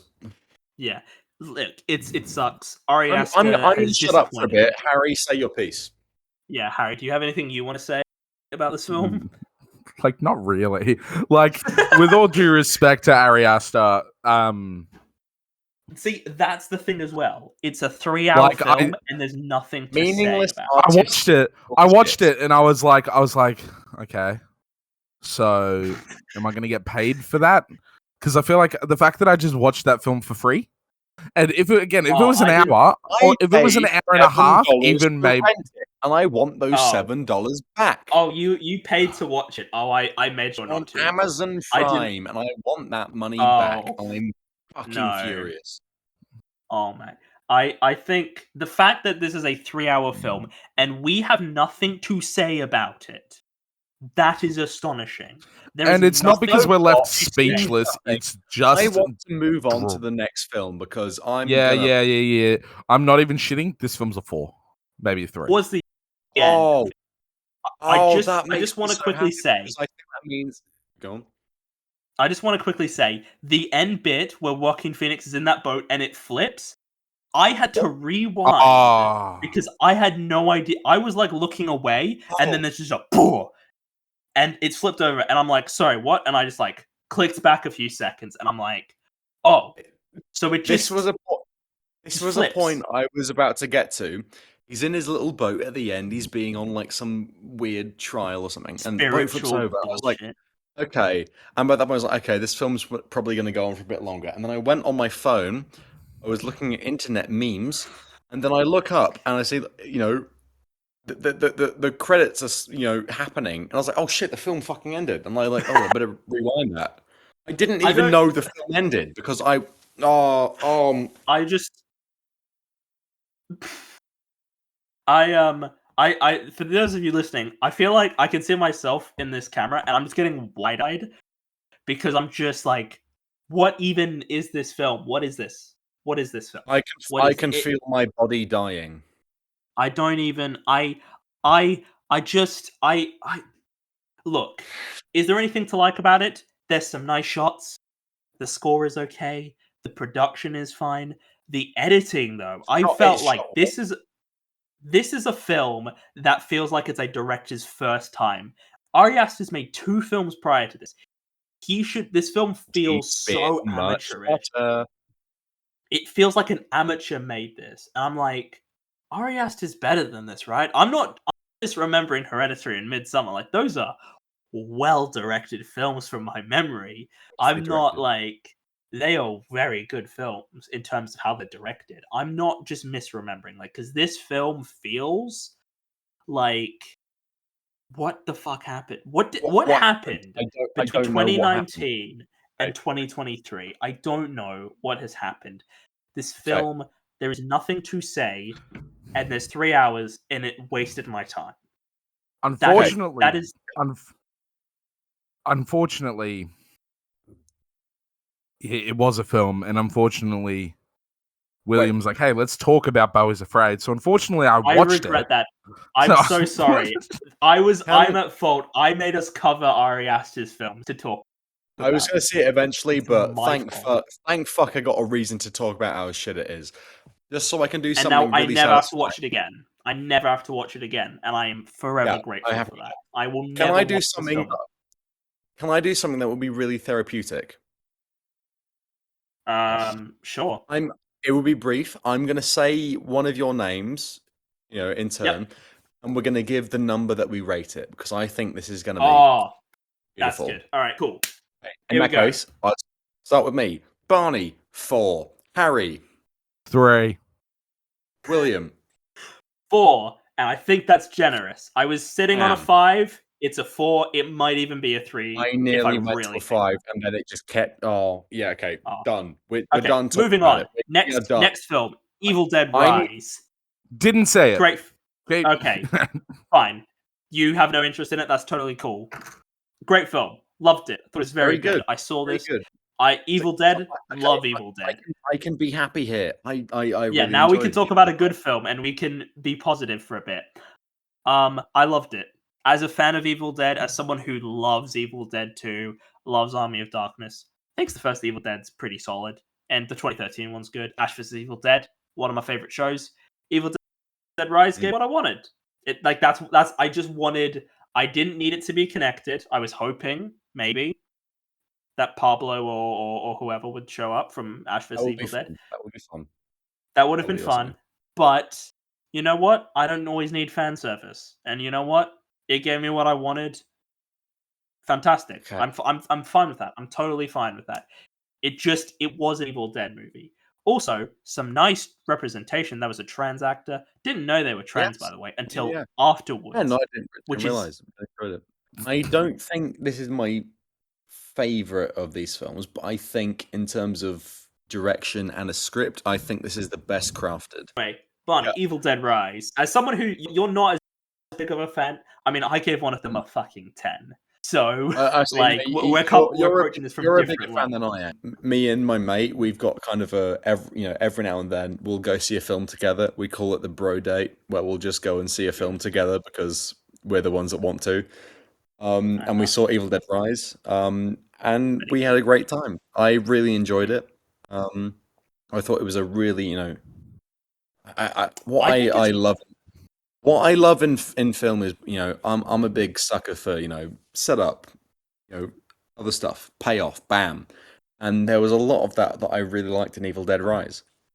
Yeah, Um, I love there was some, the you know, I yeah. will say, I think there was some kind of, that kind of opening prelogue where it's like, oh, we're at some weird cabin, and then the Evil Dead show up, and I was like, okay, probably remove that because it's not really relevant. No, I mean, I think that might have been my favorite scene, to be honest. I really Really? loved it. I loved that the opening shot, like you think it's the Oh no, what do that they was call it? no And then opening shot. it's the Enjoyed. drone. I was like, oh, that is beautiful. Like that is legitimately That incredible. that was a really like, strong this opening because I was like, oh, I was like, we're that doing opening shot, I was like, I'm gonna love this film. Like, if that's the opening shot, mate, I'm sold. I'm already in. No, I'm to already me, it sold was on like, this oh, film. they're doing that classic Evil Dead POV of the demon thing. Yeah, but it's a drone. I loved it. Then we got this other bit where I was like, solid, but the rest of the film was not really relevant. But yeah, all that stuff. The kind of basic premise of the Deadites in a apartment building. I really that was like that. From it. That really lived up. It was confined. It's to kind of dumb it down a bit. It was Die Hard with demons. I thought They're this. stuck- they are Yeah. stuck in this place, and what I liked more is that there were other people around them that are then. Oh, I really like that. I love give it that. more If I stakes. remember correctly, there's a bit where you could see through like the peephole, and you can Oh, just yeah. see like characters like fly in and out of frame, and I'm like, Yeah. that is I- like I Sam think Raimi. I loved it. It's a great narrative device to be like, oh, the characters are alone because they're in this isolated location. But I think even more, if you put them in a location where there are other people around, then you Yeah. have those other people be killed to be like, here are the boundaries definitively. You're stuck exactly. here. That's what I really liked about it. Yeah. I thought the cast very good. I thought they all were very great. They did that job I thought well. this was No, they did. yeah. There was some I mean, really Bruce Campbell. brutal. Bruce Campbell isn't there being like, "Hail to the king, baby! This is my Yeah, boomstick." which it wasn't. It wasn't campy. yes, It was horror. And I enjoyed it. but it's this is a different kind of film. Bruce Campbell is a campy like character. This is, This I is think, like a straight horror. spiritually, I think this is the sequel to the first Evil Dead, where they are taking it seriously and they're trying to. The first Evil, and the then Evil the Dead sequels is like make it more comedic. And then this one and the remake and the requel in 2013. The requel. Yeah. Screen. That's when they're doing it seriously horror, and I think it works really well here. Yeah, I thought it was brutal when it. All right, what do we be. think? Sorry. Never continue. felt. I'm gonna quickly move on from this because I could talk about this film a lot. I was gonna say it's getting like 11 New South Wales time. Yeah, we are getting late. We're gonna try and finish this. Yeah, go on. Sorry, we should. But yeah, Evil Dead. We've been very positive. I think my rating may be a bit low. But... I thought the cheese grater thing just gnarly, but like good. Gnarly, bro. I'd heard about it being gnarly, bro, but it wasn't as horrific as I thought. I was sort of like, I know what they're gonna do with. I was like, oh, cheese grater. I wonder what they're gonna do with the cheese grater. And I was like, that's nice. You're gonna grate some cheese. Like, I feel like it's more impactful than just imagine. Yeah. And I'm happy what number? That I give it a very solid 8. It's in my top 10. I won't tell you where, but it's in there somewhere. And I'm happy that they seem of the year, yeah. Not it's I mean it's obviously in my top 10 Evil Dead films. Jesus. Yeah, 8 out of 10 all time. Like that. You've got a low bar for films. Fuck you. That's reasonable. But yeah, no, I think it's in my top 10 of the year, and it did really well. It made like a lot of money, so they're gonna keep making Evil Dead films, which is great. Keep break. Come on, I'm give me Evil Dead. Give me more Evil Dead, please. As long as Raimi's involved. For me, it's I think it's, if I rewatch it, it will be an 8, but at the moment it's like solid 7.5 because there was a lot I enjoyed. I really liked a lot of the screenplay stuff, but at the same time, there was a point where I was like, yeah, okay, demons killing people, yeah, okay. Now, So we move on to Guardians of the Galaxy Volume 3. Now, we have talked about these films. We recorded segments for An the review of episode, the year yeah. initially. Yeah, but I decided to scrap that. So we have talked about this. So we've actually basically given our thoughts already. I'm done of it, but I will just quickly. I say, hold up. What I'll do is I'll have 1 minute. You have 1 minute, and then we'll just move on. Yeah, I think Because we've talked about them. We've talked about Marvel a lot, by the way. On the show, fatigue, dude. we've talked about Marvel a lot. We're big fans. We firmly established that.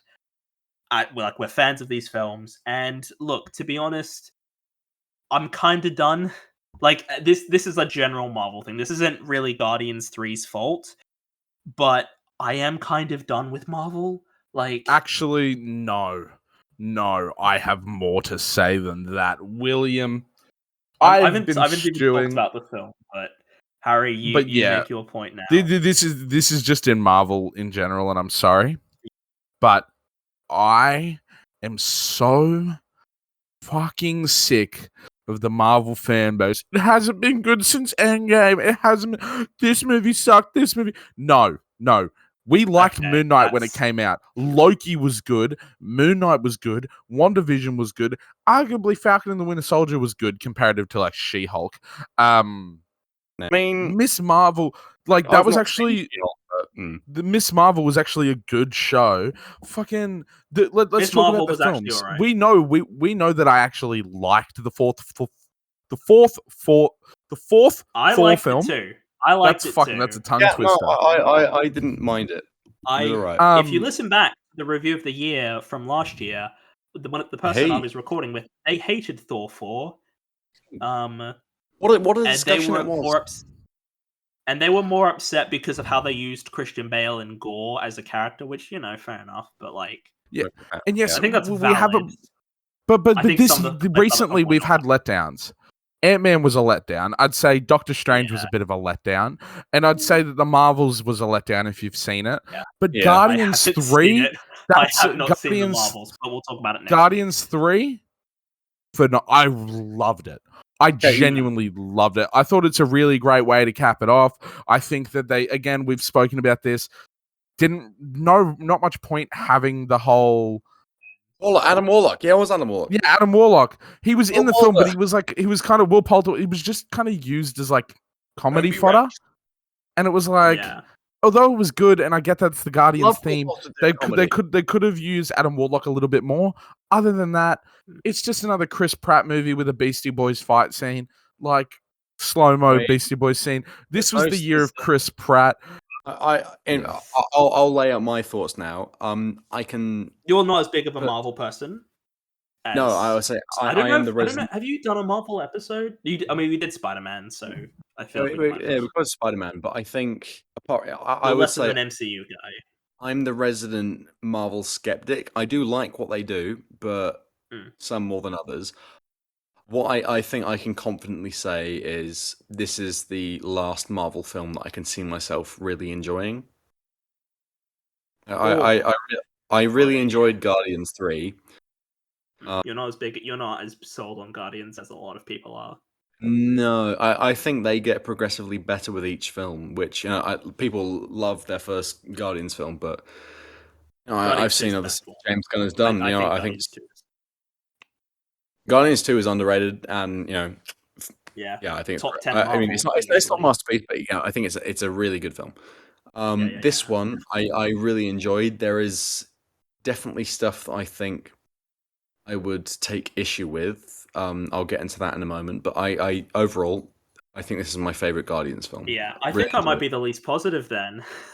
Okay. I think this is the weakest Guardians film. I liked it. Don't get me wrong. It's too long, by the way. It's like 2.5 hours or something. It's quite long. Yeah, I'll give you that. I think I don't know. Am I just getting tired of James Gunn's thing, like his writing style? Am I just getting too tired? Let me pull you up on that.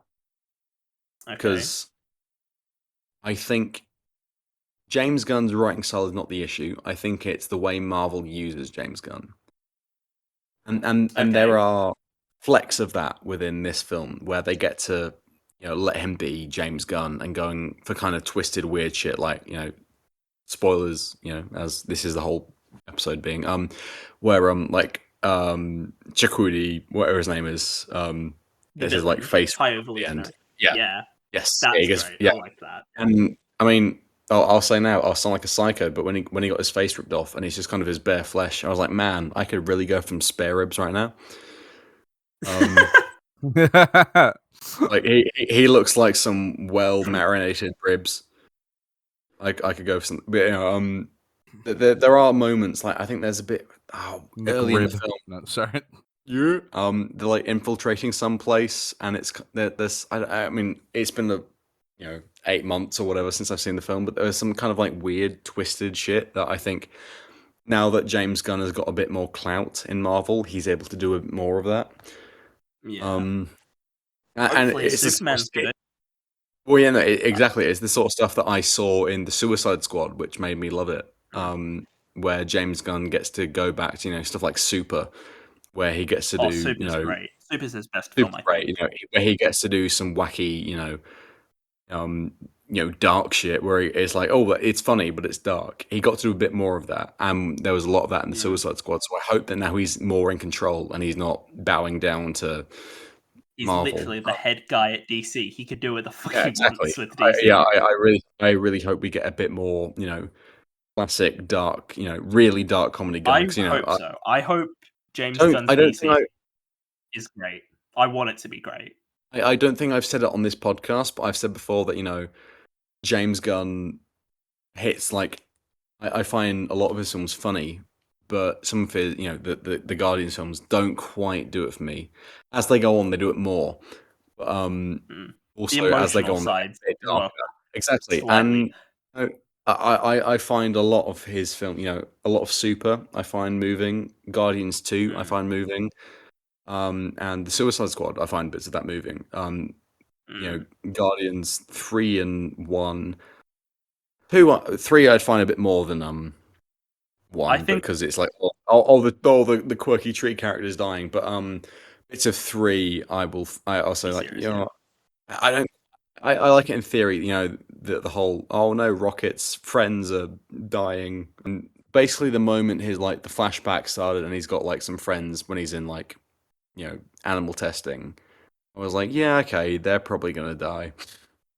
Also, and this isn't the film's fault, but I was like, oh, the walrus guy is voiced by Asim Chowdhury.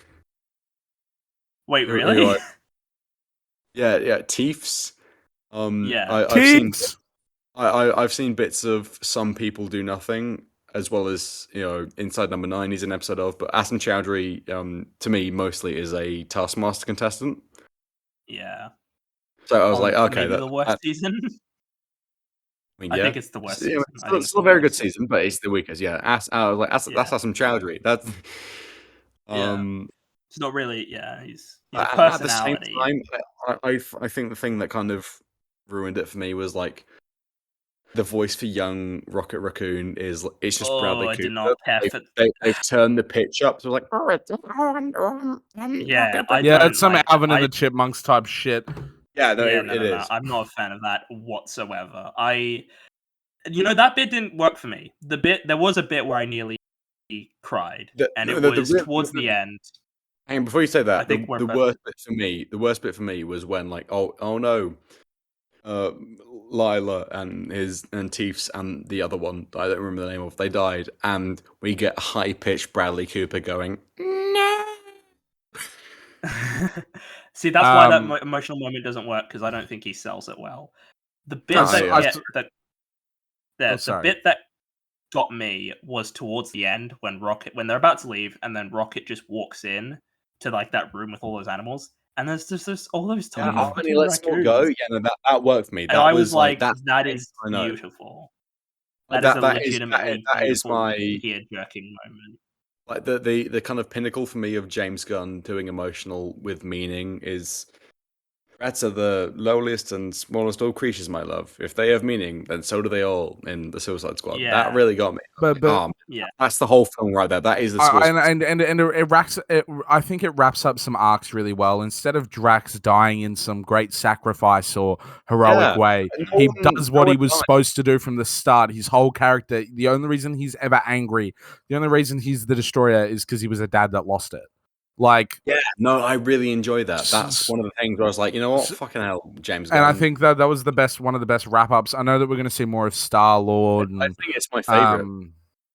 But I think it's becoming like a father figure again. That is what did it for me. I was like, you know what, James Gunn, there is a lot of you emotionally in this film. Yeah, but I give it an 8. I really enjoyed it. But I got to wrap that one up. I think it was good. I saw it 3 times in cinemas, though, for context. Fucking hell. Okay, you try to go on a date. It was so dry. The film like selections were so dry. So I was like, fine, we'll go. I thought you were talking about your date. It was. It was also quite dry. Yeah, I think I'm just annoyed that they kept Star-Lord alive because it means I still have to see fucking Chris Pratt in these movies. Christopher Pratt. Sick of him. Chris Pratt. Yeah, I mean, I'm tired of him. I don't want to see him anymore. I think you said Chris Pratt there. I thought you meant to say, "Oh, hey, it's me, Mario." I thought you meant to say, "Oh, hey, it's me, Garfield." Oh, hey, it's me, Emmett. Oh, hey, it's like. I give it a very weak. I think it's the weakest Guardians film. It's the best Marvel film this year. It's not a high bar, to be fair. What a low bar. And I'm including Spider-Verse in that, by the way. No, you shut the fuck up. Shut the fuck. Sit down, boy. Sit down, boy. I do think it's weaker than any of the Marvel films that came out last year, and I stand by that statement. Doctor Strange 2 is better. Thor 4 was better. Black Panther 2 is better. Okay. I did a whole ass video essay. You can find it on YouTube I think it's just under Big Haz. But like, I did a whole ass video essay on how Thor 4 isn't as bad as everyone thinks. It's not, but I still think it's worse than Volume 3 of Guardians. It's also a fucking mess, admittedly. Yeah, it's worse than this film. Like, it is worse. It's just no. It's good, but it's worse than Guardians 3. No. Okay. All right. Allow me to. Are we gonna? Yeah, so we can move on. I'll give my closing thoughts and rate. Yeah. Just, cool. Let's go. The last note I wanted to give. I don't think either of you have seen this film, but a weird reference that I wasn't expecting. In a Letterboxd review, I saw someone say, "Oh, it's like Marvel meets the Plague Dogs." It's a solid. It's an 8 for me. It's an 8. Oh, yeah, nice. It's right. It's not as strong as an 8 as Super, but it's a solid 8. Yeah, and it's the Suicide Squad. So anyway, yeah. So Spider-Man Across the Spider-Verse is what we're talking about next. I saw this with Harry.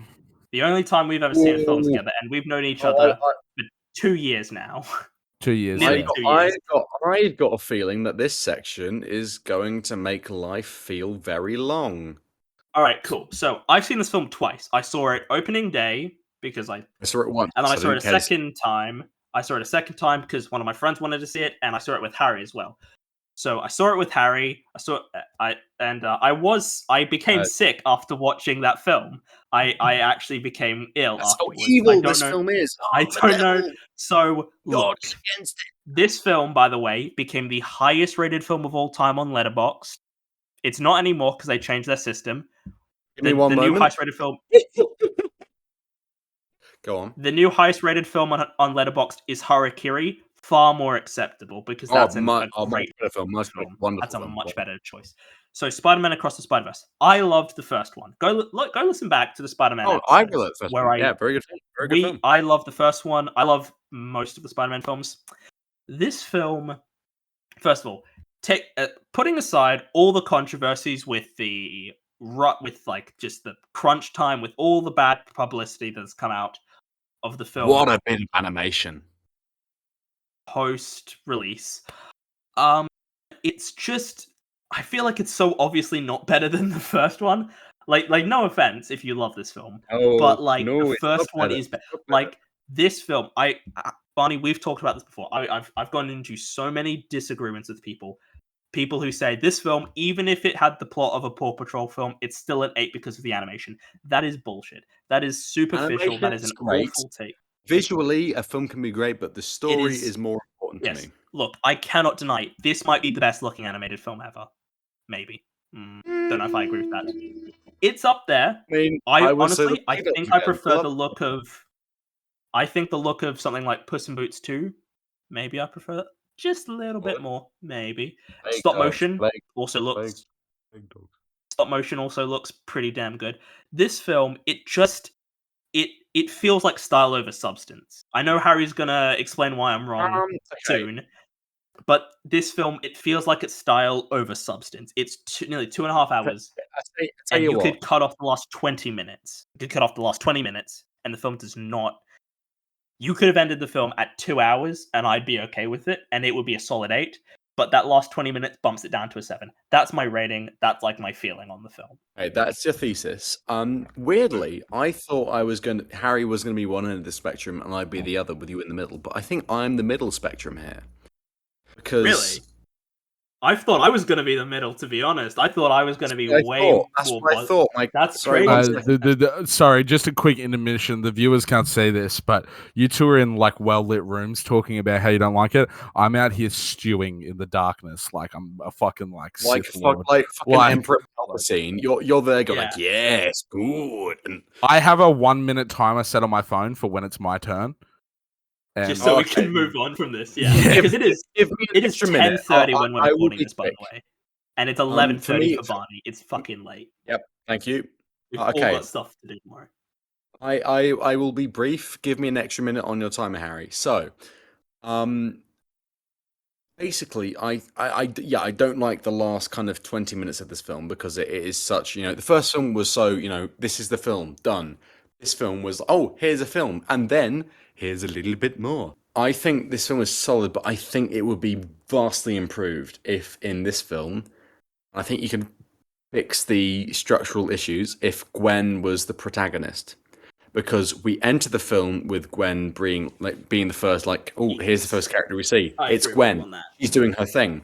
And then the film doesn't end with her being the protagonist. If the film ended with, Miles is in trouble, and then, I'm going to form a gang to, go and help him and stuff, that would have been fine.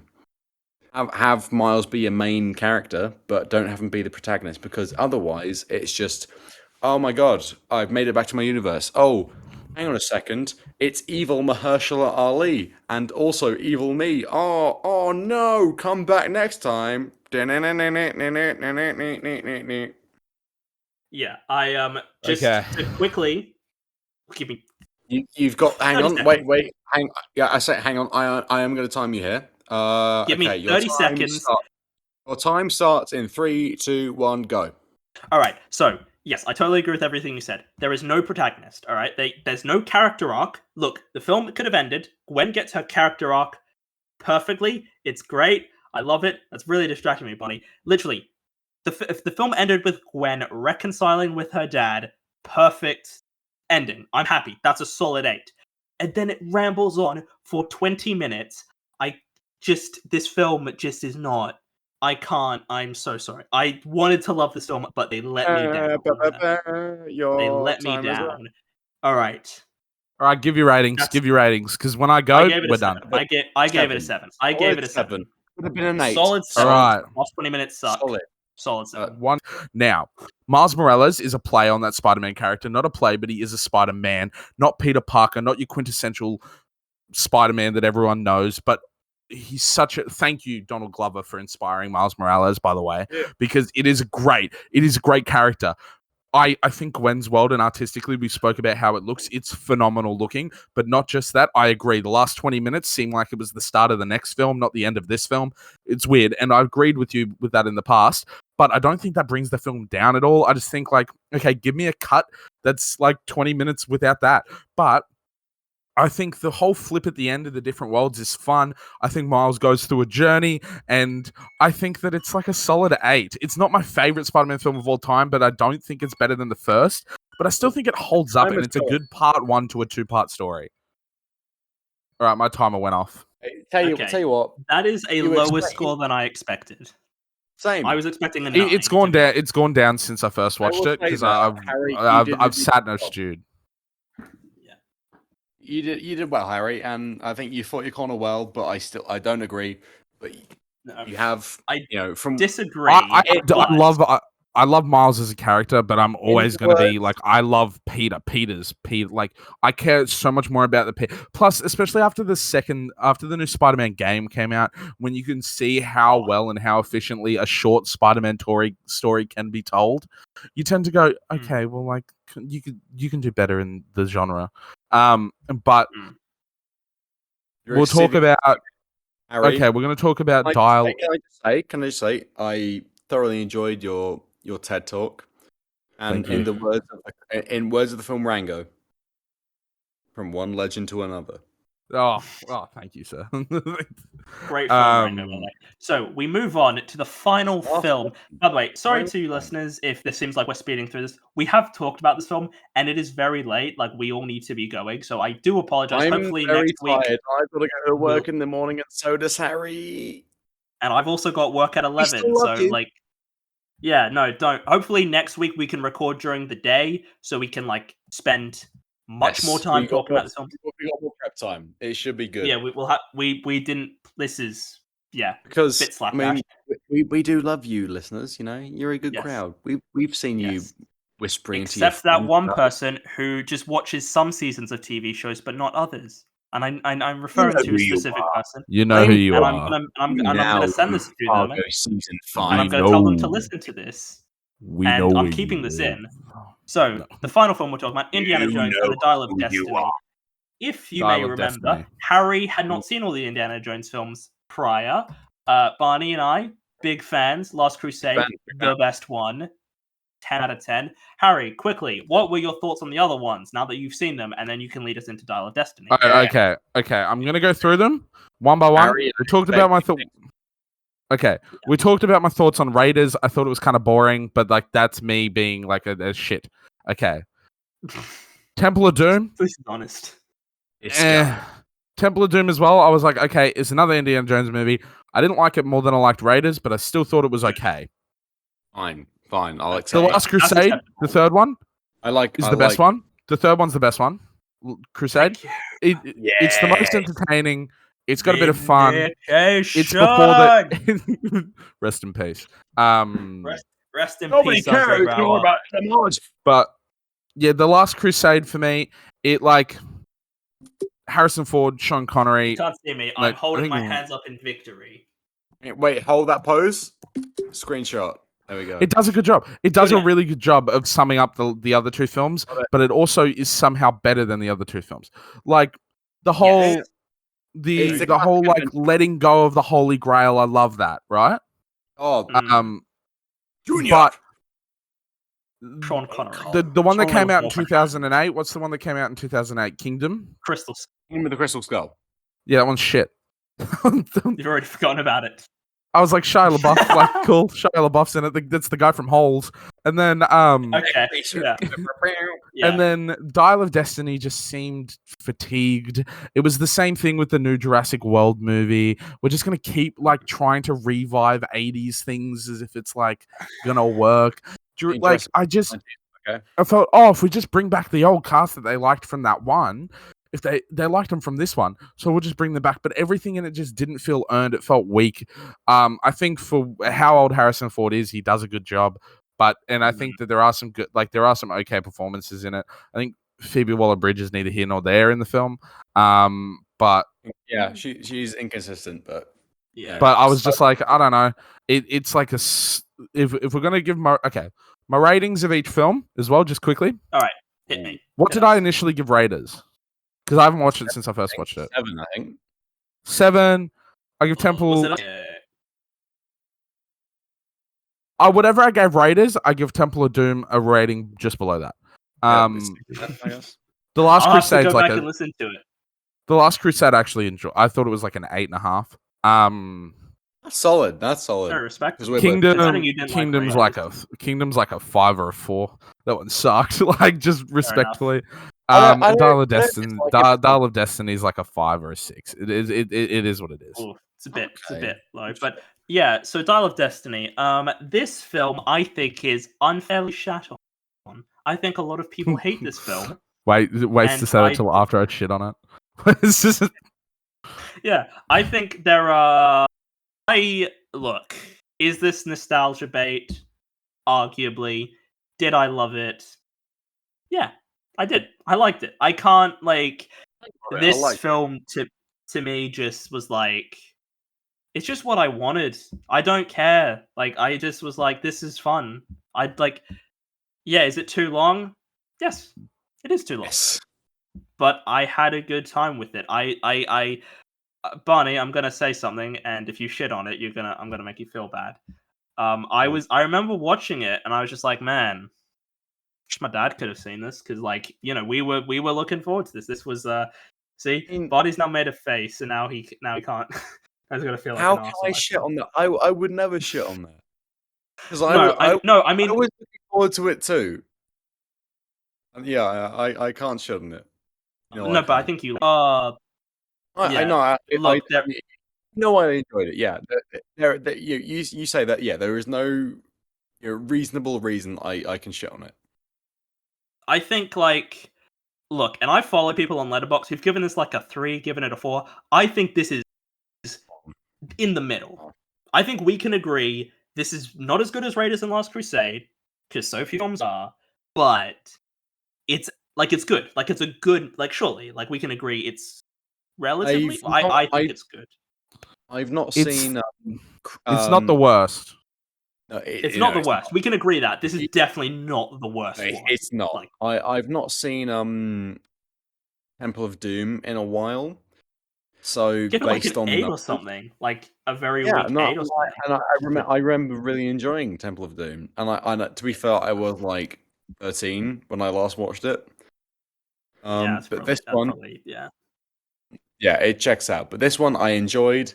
There were moments that the first 20 minutes I really loved because that just felt like classic, indie fighting the Nazi in like the past in the world. Yeah, I thought that was probably the when best stuff. To be honest, it's when we get Uncanny Valley Harrison Ford. I love that Indy did pull me out a bit. I was like, ooh. Yeah, it was a bit. He looks like a young Indy, but he's got the deep, gravelly Harrison Ford voice, and I'm like, yeah. First 20 minutes, I think that was the best stuff. Like that was just like, I wish we could have gotten more. The bit where they're on the train and he's like firing that machine gun, shooting at other bits of the train. I thought, okay, that's a bit too Hollywood, but the stuff where he has his little Toby Jones sidekick, where he's like, "Come on, Baz," and I really got into that. That felt like classic Indiana Jones, and okay, it's not downhill from there. It went downhill, gradually, but then, and I've said this before. Spoiler alert: when they go back in time, I think it regains some ground because I think that's a beautiful concept for Indiana Jones. Okay, I thought you were about to say it's bad. There is one bit. I was conflicted about it, but there's one bit that I will say no, I don't like that, but I'll get onto that shortly. But I think going back in time, I think that works really well. I honestly, the film, I would have loved it more if Indy had stayed in the past. Like straight up, I think that would have been a more. There are two things that's slightly. Yeah, I would love Indy staying in the past. That would have been, I feel like, a more narratively thematic ending. Like I thought, that is a beautiful ending. Indy, he's spent his whole life on this, and he becomes a part of history. Yeah, and I was like, that. I was like, that is a great ending. And then they undo that a bit, and I'm like, ugh. Because that way, it's he's not dying. And he's not just carrying on. He would become. The ultimate sin. Having your character dying. He becomes a part of his favorite thing, and I would have loved that. But yeah, exactly. This is a kind of valid thing to get annoyed about, but at the same time, I feel like a total indie nerd. Mads Mikkelsen, love the man. He dies too easily. It's not. It doesn't feel in keeping with the other. The other main villains, they have all villains in the indie franchise have brutal deaths. And if I can pitch this to you, I don't. This requires some thought. This was kind of my basic ideas. The plane crashes. Everyone dies apart from Mads. He stumbles out of his plane. Oh, he's scarred and deformed. And then the Romans go up to him like, Ius Aris fucking invade us, and they take him off to like I don't know the gladiator arena, and they have him fight lions. Having he's like, I want to go back in time, and bam, you're back in time. You're fighting a lion in a gladiator, and it's let Mads do some of his scared acting he gets to do in Casino Royale, But no, I thought it was a good film. Like, to sum up, overall, solid. I didn't think it was the worst thing I've ever watched. Like, I've watched Lady in the Water. Tying it back to the beginning, very nice. Yeah. That feels like years ago. I mean, it's been nearly a year since that episode came out. That second Shyamalan episode. It's been nearly a year. Okay. Just briefly, thoughts on Phoebe Waller-Bridge? I don't think she worked. I think she's very good in other things. It's of her work, but it just kind of feels like Fleabag. Yeah, Fleabag is great. Do I want to say great? Fleabag is good. Fleabag is good. It's a bit overrated. Season 1 is better than season 2. By the way, I've seen, it's good. It's good. Yeah, I reckon you'd like it, but it's not like top 10 greatest shows of all time good. It's like, I can bet that. But it's good. I just am like, to be honest, I felt like before you give your final thoughts, Teddy, fuck off. I wasn't going to give my final thoughts. I was just going to say a lot of the cast felt wasted. Yeah. Antonio Banderas is like on the poster. Oh, yeah, he's in it. Yeah, okay. I forgot he's in it. I'm like, I love Antonio Banderas, but don't like sell me on. Don't tell me. Don't sell me Antonio when he's not he's like fake build in the credits. Portray him as like. Yeah. Like let me. I'm looking at the poster. Like he's fully on the poster. I'll tell you what would have made me feel better. Mads Mikkelsen's there. He's pointing a gun at Antonio Banderas. And Antonio's there, and he leans in. He says, "Show me your fear if you dare," or whatever he says in Puss in Boots. Oh no, Antonio Banderas is in Spy Kids. Fuck, I knew his face. I'm joking. Don't worry. I just think also this is an expensive movie, but it doesn't look that great. It looks a bit Uncanny Valley. Kingdom of the Crystal Skull gets shit for looking really CGI, but I think this one looks much more. It looks weird. It looks like Robert Zemeckis' Polar Express. Like it looks really. It just doesn't. A lot of it just doesn't look. There is an uncanny. Yeah, it doesn't look real, and I'm like, what happened? Because these films, the Indiana Jones films, are super practical. And look, I know Harrison Ford is fucking old now, and he can't do all the stunts, but like stunt doubles exist. And I know they filmed this during the pandemic, but like, how was it then? I don't know. I don't. Yeah. Well, they filmed it like COVID happened, and they filmed it after COVID happened. So like it. Oh wow. Yeah, they. It's not like they've been sitting on this film for 3 years or whatever. Like they filmed it during like COVID times. Like I don't know why. This isn't the worst Indiana Jones film. I want to make that clear. I think if you're not I can understand why someone would not love this film.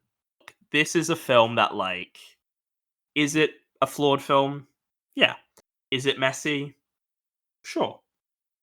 But I couldn't help but just feel a bit melancholic after it ended, because I'm like, that's it. Yeah. That's Indiana Jones. Again, I'm going to see this character. That's this character wrapped up. And that's a lot. No way is Harrison Ford reprising this role. Yeah, not going to happen. And I'm glad. I'm glad that he's not, and I'm glad that he said, no, I'm never doing this again. Because, he's 80-something, 80, yeah. I mean, and I just in a way, I'm happy because I think this is a better finale than Kingdom of the Crystal Skull. Yeah, they should have stopped with Last Crusade. Oh, absolutely. They should have just made 3. They should have made 3. Canonically, in my head, it's Last Crusade. Yeah, to everyone, but I'm happy that this is the official final note than last. Yeah, You know, because King. we get an ending, like a satisfying ending, I think anyway. I will be honest, I did get a bit choked up at the end, but that was just sort of personal things even beyond that. You know, it was just it Yeah, there were because bits of it. Was like, oh, that's touching. You know, it just more got to me because I'm like, huh, that's it. Like Indiana Jones yeah, is no, it's like what I you know, Yeah.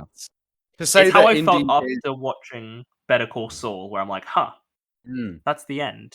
And I now mean, I'm to sad say because that, I'm like, I mean, no, it's in a done.